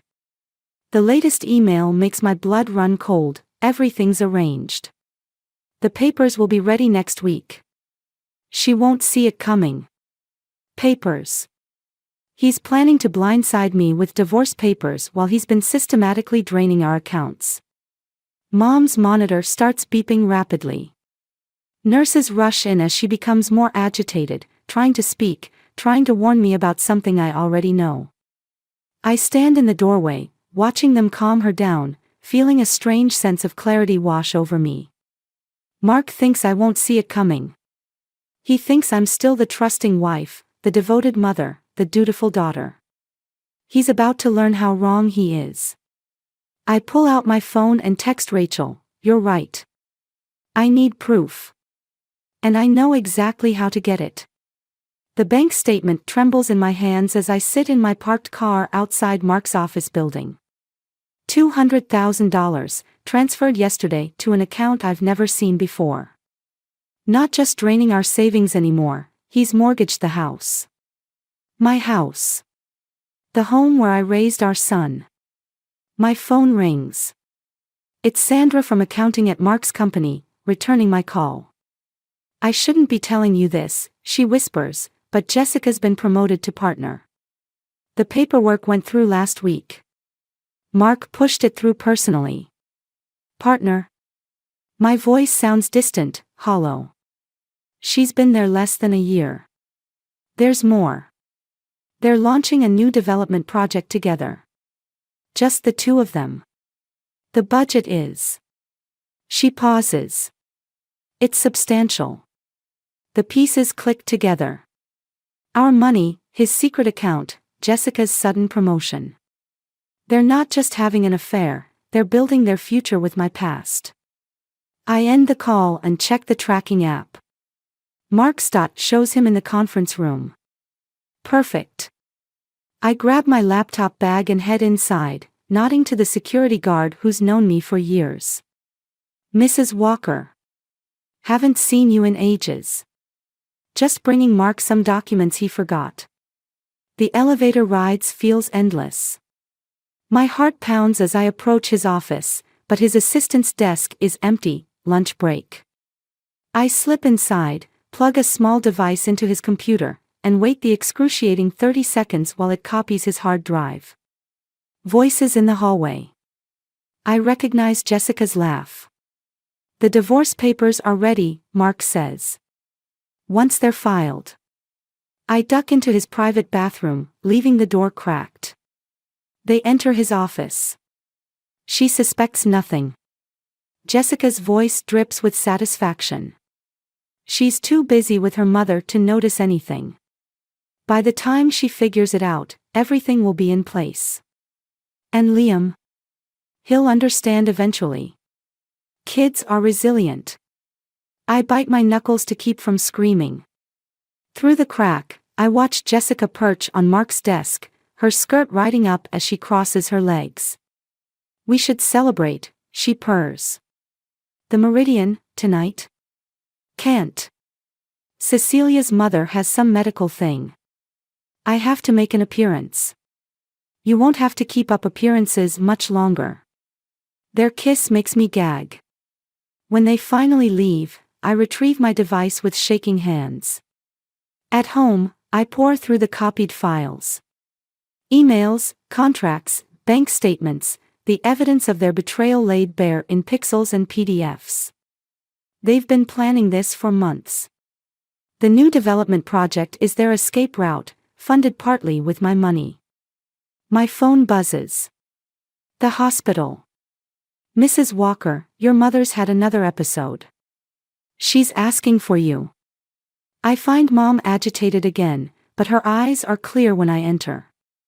She grabs my hand with surprising strength. The picture, she manages to say. In my room. What picture, Mom? She becomes frustrated, gesturing wildly. A nurse helps me understand, she wants me to check her house. I drive there, using my key to enter the silent home. In her bedroom, I find what she meant, a photo album I've never seen before, hidden in her closet. Inside are pictures of my father, who left us when I was young. But these aren't family photos, they're surveillance shots. Bank statements. Hotel receipts. Mom had hired a private investigator to track him. She'd gathered evidence, built a case, and then used it to secure our future in the divorce. She never told me. Never let on how calculated her response had been. My phone chimes with a text from Mark, working late again. Don't wait up. I close the album, understanding flooding through me. Mom hadn't just been a victim of betrayal, she'd been a warrior. And now she's trying to tell me something, don't just gather evidence, use it. I call Rachel. I need your help with something. How good are you with computers? Decent. Why? I stare at the files from Mark's computer, at Mom's album of evidence, at the pieces of my unraveling life. Because I'm done being the victim in this story. It's time to become the author. The hospital corridor stretches endlessly before me as I rush toward the ICU. Mom's second stroke hit while I was combing through Mark's files. The universe has a cruel sense of timing. Tom's already there when I arrive, his first visit since Mom's initial stroke. He pulls me into a tight hug. You look like hell, Cece. Thanks. You flew all the way from Seattle to tell me that. He studies my face. I flew here because you're not telling me everything in our calls. Before I can respond, the doctor approaches. Mom's condition is critical but stable. The next 48 hours are crucial. I sink into a chair, exhaustion washing over me. Where's Mark? Tom asks. Working. The lie comes automatically now. Important client meeting. Tom pulls out his phone, scrolling through something. Funny. According to his Instagram, he's at the Rivera Club. Posted 30 minutes ago. My head snaps up. What? He turns the screen toward me. There's Mark at a charity gala, his arm around Jessica's waist. The caption reads, "Celebrating our newest partner and the future of Walker development." Want to tell me what's really going on? I start to speak, but my phone buzzes. A text from Liam, "Mom, why is Dad posting about Jessica? Everyone at school is talking about it. The walls feel like they're closing in." I forward Tom the photos, the bank statements, everything I've gathered. "Jesus Christ," he whispers, scrolling through the evidence. "Have you talked to a lawyer?" I can't. Not yet. If Mark suspects anything. "Mrs. Walker." A nurse interrupts. "Your mother's asking for you." Mom's awake, but barely coherent. Her right side is completely paralyzed now. She grabs my hand with her good one, trying to speak. "Save, save." "Save what, Mom?" She points weakly at her bedside table where her purse sits. I open it, finding a safety deposit box key I've never seen before. "Important," she manages to say before drifting off again. Tom appears in the doorway. "Cece, there's something else you need to see." In the waiting room, he pulls up property records on his laptop. The mortgage documents I found weren't just for our house. Mark has leveraged every property we own, including Mom's house, which he somehow gained control of through a power of attorney I never signed. "He's stealing everything," I whisper. "Even Mom's home." "Not everything." Tom points to the safety deposit box key. Mom was always 3 steps ahead of everyone. Remember how she handled Dad? I think of the photo album, of her meticulous evidence gathering. The bank closes in an hour. Go. I'll stay with her. At the bank, the safety deposit box reveals another layer of Mom's foresight. Documents proving the power of attorney was forged. Offshore account numbers. A letter detailing how she transferred her most valuable assets into a trust for me and Liam years ago, a trust Mark can't touch. My phone buzzes with an email from Mark, working late again. "Don't wait up." I check the tracking app. He's at the Meridian Hotel. Again. Tom calls. Mom's awake. She's more lucid, but... He pauses. "She's asking for a lawyer. Says there's something you need to know about Mark's company." "What about it?" She keeps mentioning proof and fraud. "Cece, I think she knows something big." I stare at the trust documents, at the hotel location on my phone, at the Instagram post that's still burning in my mind. Mark thinks he's won. He thinks he's taken everything. But Mom knew. She knew and she prepared. Just like she did with Dad. I text Rachel, "Remember when you offered to help? I need you to dig into Walker Development's financials." Mom says there's fraud. Her response is immediate, "Already on it. You're not going to believe what I found." I start the car, my hands steady on the wheel for the first time in days. Mark and Jessica aren't just stealing my life. They're building their future on a foundation of lies. And now, thanks to Mom, I have the tools to tear it all down. The question isn't whether to destroy them anymore. The question is how much damage I want to do when I do.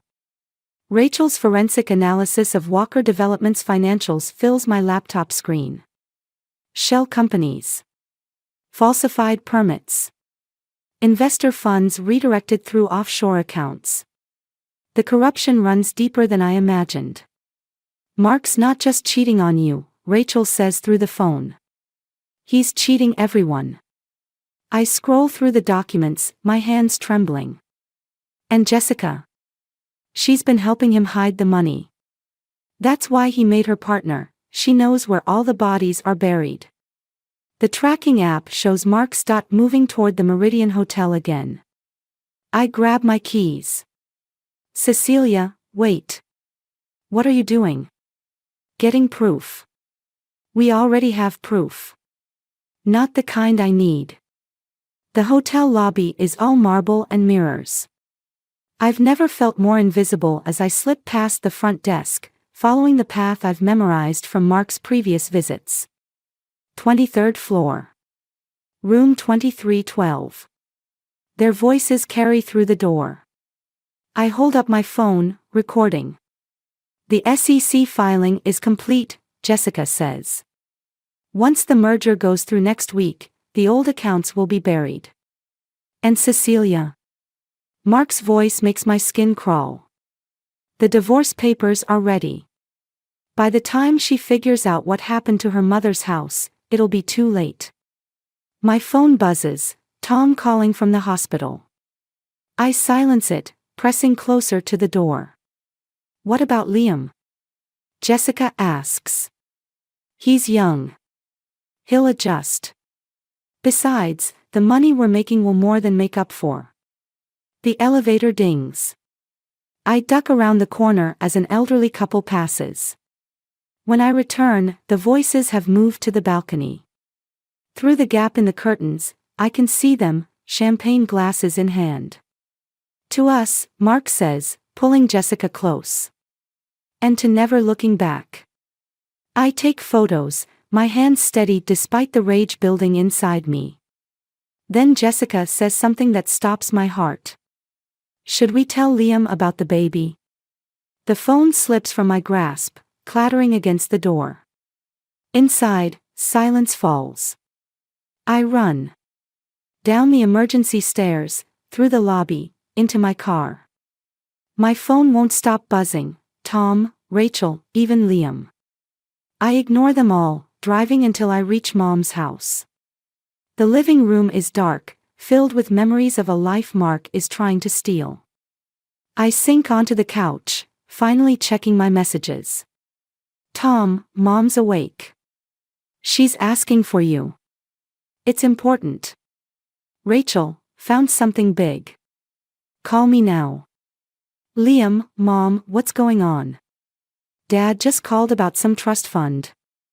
A key turns in the lock. Mark's voice carries from the entryway, Cecilia. Your car's outside. I don't move as he enters, flipping on the lights.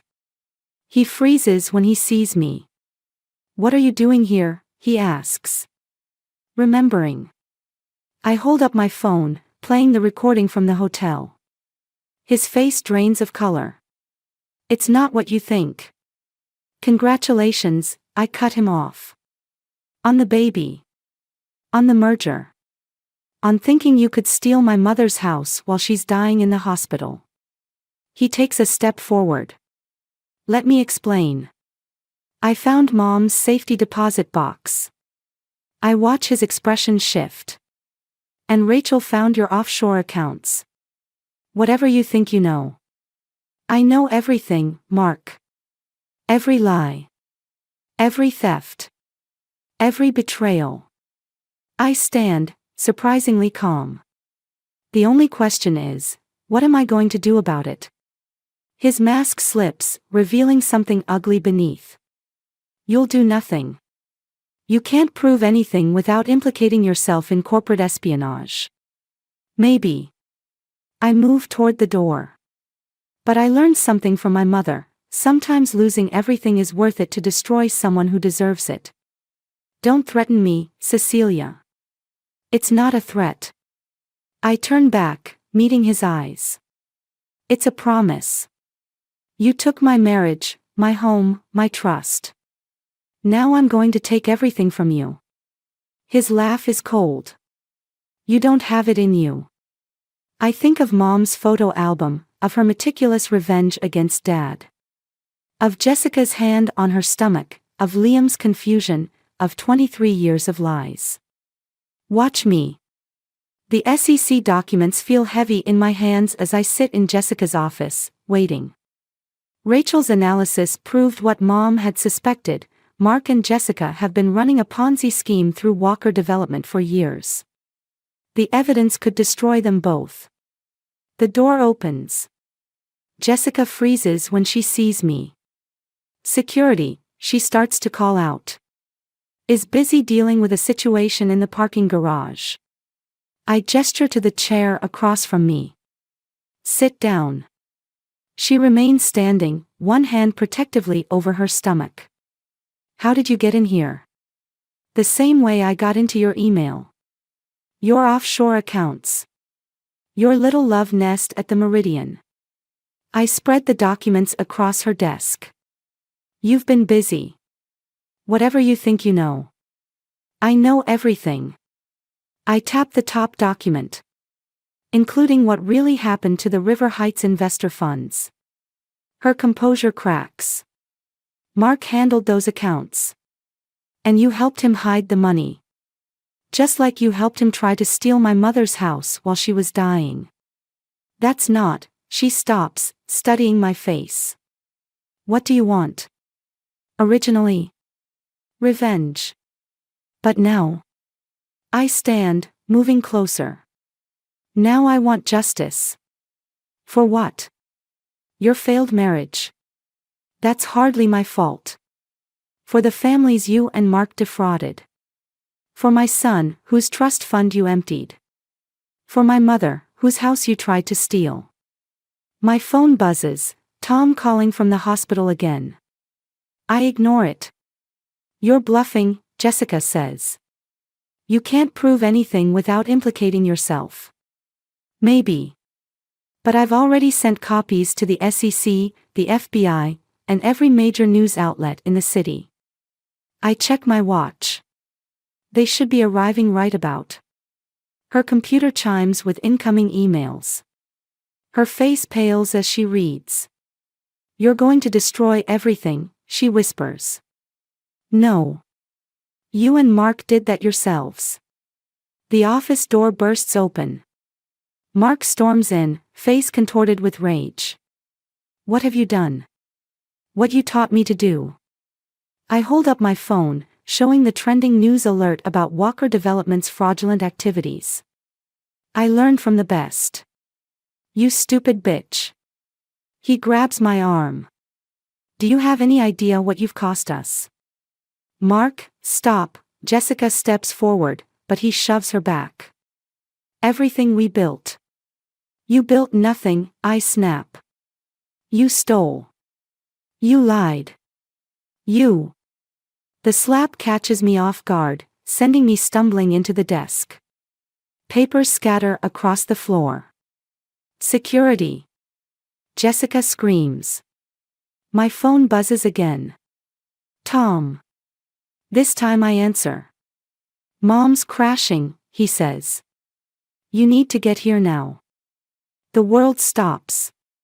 Mark is still yelling, Jessica is crying, security is rushing in, but all I can hear is the monitor beeping in Mom's hospital room. I'm on my way, I whisper. You're not going anywhere. Mark blocks the door. Not until you fix this. I look at him, really look at him, and feel nothing but pity. You still don't get it, do you? There's nothing left to fix. I'll destroy you, he threatens. You already tried. I push past him. But Mom taught me something important. Sometimes you have to burn everything down to build something better. In the elevator, my phone lights up with notifications. The story is breaking everywhere. Mark and Jessica's faces splashed across news sites. Their empire crumbling in real time. But none of it matters now. Mom is dying, and I might not make it in time. All my carefully laid plans, all my righteous revenge, and I might miss the moment that matters most. The hospital parking lot is a blur. I run through corridors, past nurses and visitors, my heart pounding. Tom meets me outside Mom's room, his face grim. She was asking for you. Is she? She's waiting. I enter the room, taking Mom's hand. Her eyes flutter open. Did you? She struggles to speak. Did you get them? Yes, Mom. Just like you taught me. She squeezes my hand weakly. Good girl. The monitor starts beeping faster as Mom's eyes close again. I've won everything, and I'm about to lose what matters most. Sometimes revenge costs more than we're willing to pay. The Walker Development Annual Investor Gala fills the hotel ballroom with diamonds and designer suits.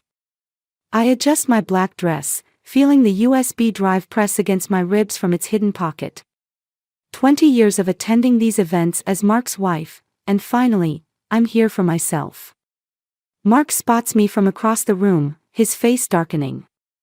He excuses himself from a group of investors and strides over. You shouldn't be here, he hisses. I'm still your wife. I sip my champagne. For now. Whatever you're planning. Ladies and gentlemen. Jessica's voice rings out from the podium. If I could have your attention. She looks radiant, her pregnancy barely showing beneath her red designer dress. The crowd quiets as she begins her presentation about Walker Development's bright future. You can still stop this, Mark whispers. I meet his eyes. Like you stopped stealing from our son's trust fund. His fingers dig into my arm. Think about Liam. I am thinking about Liam. And Mom. And every investor you've defrauded. Jessica's voice carries across the room, and now, I'm excited to announce our newest development project. The screens behind her flicker. Instead of architectural renderings, email exchanges between her and Mark appear. Bank statements. Hotel receipts. Photos from the Meridian. Jessica falters. There seems to be a technical. More documents flash across the screens. Proof of the Ponzi scheme. Forged signatures. Offshore accounts. The room erupts in murmurs. Investors pull out phones, taking pictures of the evidence. You bitch, Mark snarls, reaching for me. Tom steps between us. Touch her and I call the police right now. They're already on their way, Rachel adds, appearing at my side. Jessica abandons the podium, rushing toward us. Mark, they know everything. Not quite everything. I turn to address the shocked crowd. Did you know they're having a baby? Paid for with your investment funds, of course. Shut up. Mark lunges forward. Several investors block his path. Someone shouts about calling their lawyer. It's over, Mark. I remove his hand from my arm. The SEC has everything. The FBI is investigating. Your empire is finished. You've destroyed our family, he spits. No. My voice carries across the suddenly silent room. You did that when you chose her over us. When you stole from our son. When you tried to take my mother's house while she was dying. Mrs. Walker. A man in a dark suit approaches, flanked by others. FBI. We need to speak with your husband. Mark's face contorts. You think you've won. You've got nothing without me. You're nothing. That's where you're wrong. I step closer, my voice low. I'm my mother's daughter. And she taught me how to survive men like you. Jessica starts crying as agents lead them away. The ballroom dissolves into chaos, investors demanding answers, reporters arriving, cameras flashing. My phone buzzes. The hospital. Mom's awake, Tom says, reading the message. She's asking for you. I nod, suddenly exhausted. Let's go. Cecilia. Mark calls out as they lead him past. Please. We can fix this. I turn back one last time. No, Mark. We can't. But I can fix what you broke. Starting with our family. Rachel squeezes my hand. Need company at the hospital? No. I straighten my shoulders, feeling lighter than I have in months. I need to tell Mom that her daughter finally learned her lesson. Which is? I watch Mark and Jessica being escorted out, their perfect future crumbling around them. That sometimes the best revenge isn't about destroying someone else. It's about saving yourself. The night air is cool as we leave the hotel. Behind us, Mark's carefully constructed lies collapse like a house of cards. Ahead, Mom waits in her hospital room, proud and fierce even in her weakness. I learned from the best, after all. And now it's time to rebuild what's left of our family, stronger than before. Sometimes you have to burn everything down to see what survives the flames. The morning newspaper sits unopened on Mom's hospital tray. Walker Development CEO arrested, screams from the headline, but she's more interested in watching me pack her things. Home, she says firmly, her speech still halting but improving daily. Are you sure? The doctor said. Home. She grips my hand with surprising strength. Together. The door opens, and Liam steps in, his face tight with emotion. He hasn't spoken to me since the news broke about Mark's arrest. Hey, Grandma. He kisses her cheek, then turns to me. Dad's lawyer called. He wants me to testify about the trust fund. You don't have to. I want to. His jaw sets in a way that reminds me of myself. He stole from all of us. Mom reaches for both our hands, pulling us closer. Family, stronger. The trust in her eyes makes my throat tight. She knew all along, not just about Mark's betrayal, but about my strength to handle it. Rachel appears in the doorway. The house is ready. Tom's handling the paperwork for the medical equipment. We move Mom home in stages, first the wheelchair, then the careful transfer to the car. As we drive, I notice the "For Sale" sign in front of the Walker house. Mark's defense lawyers are scrambling to liquidate assets. Did you know? Liam asks suddenly. About Jessica's baby? Yes. He stares out the window. Will you help them? The baby, I mean. It's technically my half-sibling. The question catches me off guard. In all my planning for revenge, I never considered this innocent consequence. If they let me, I say finally. Family is family. Mom squeezes my hand from the back seat. At home, Mom's house, now our house, everything has been rearranged to accommodate her needs. The living room where I found her photo album is now her bedroom. The dining room where she taught me strength is her therapy space. As we settle her in, my phone buzzes with a text from Mark's number. I'm sorry. For everything. Please tell Liam I'm sorry too.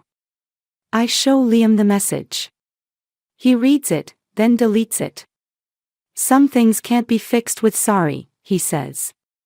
Mom gestures at the TV, where news coverage of Walker Development's collapse plays silently. I move to turn it off, but she stops me. Watch, she insists. Remember. We sit together, watching Mark and Jessica being led away in handcuffs.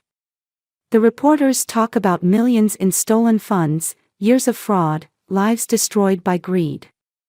You did the right thing, Rachel says from the doorway. Even if it doesn't feel like it sometimes. Mom points at the screen, then at me. Like mother, like daughter. What do you mean? She mimes taking pictures, referring to her own evidence gathering years ago. Then she makes a sweeping gesture at our newly arranged home, at Liam, at our rebuilt family. Not just revenge, she manages. Justice, and after. I understand suddenly. Mom's revenge against Dad wasn't just about destroying him, It was about building something stronger from the ashes. Just like I'm doing now. The doorbell rings. Tom enters with an envelope. The trust transfer is complete. Everything Mom put aside for you and Liam is secure. Mark can't touch it. And the house? I ask. Safe. In your name now. Mom nods approvingly, then gestures for her photo album. I retrieve it, and she opens to the last page. There's a new photo there, one I didn't place. It shows me at the investor gala, standing tall as Mark is led away. How did you? Rachel, Mom says, smiling. I look at Rachel, who shrugs. She asked me to take it. Said something about completing the story. Mom pats the album. Your story, not finished. No, I agree, watching Liam help adjust her pillows, seeing Tom and Rachel move around our reclaimed home like guardians. But the next chapter will be better. She closes the album with finality. Together. The evening light filters through the windows, casting long shadows across our new beginning. Outside, the world is still dealing with the aftermath of Mark's betrayal. But in here, surrounded by the family I protected and the strength I inherited, I finally understand. Sometimes the greatest victory isn't in the revenge itself, but in what you choose to build from its ashes.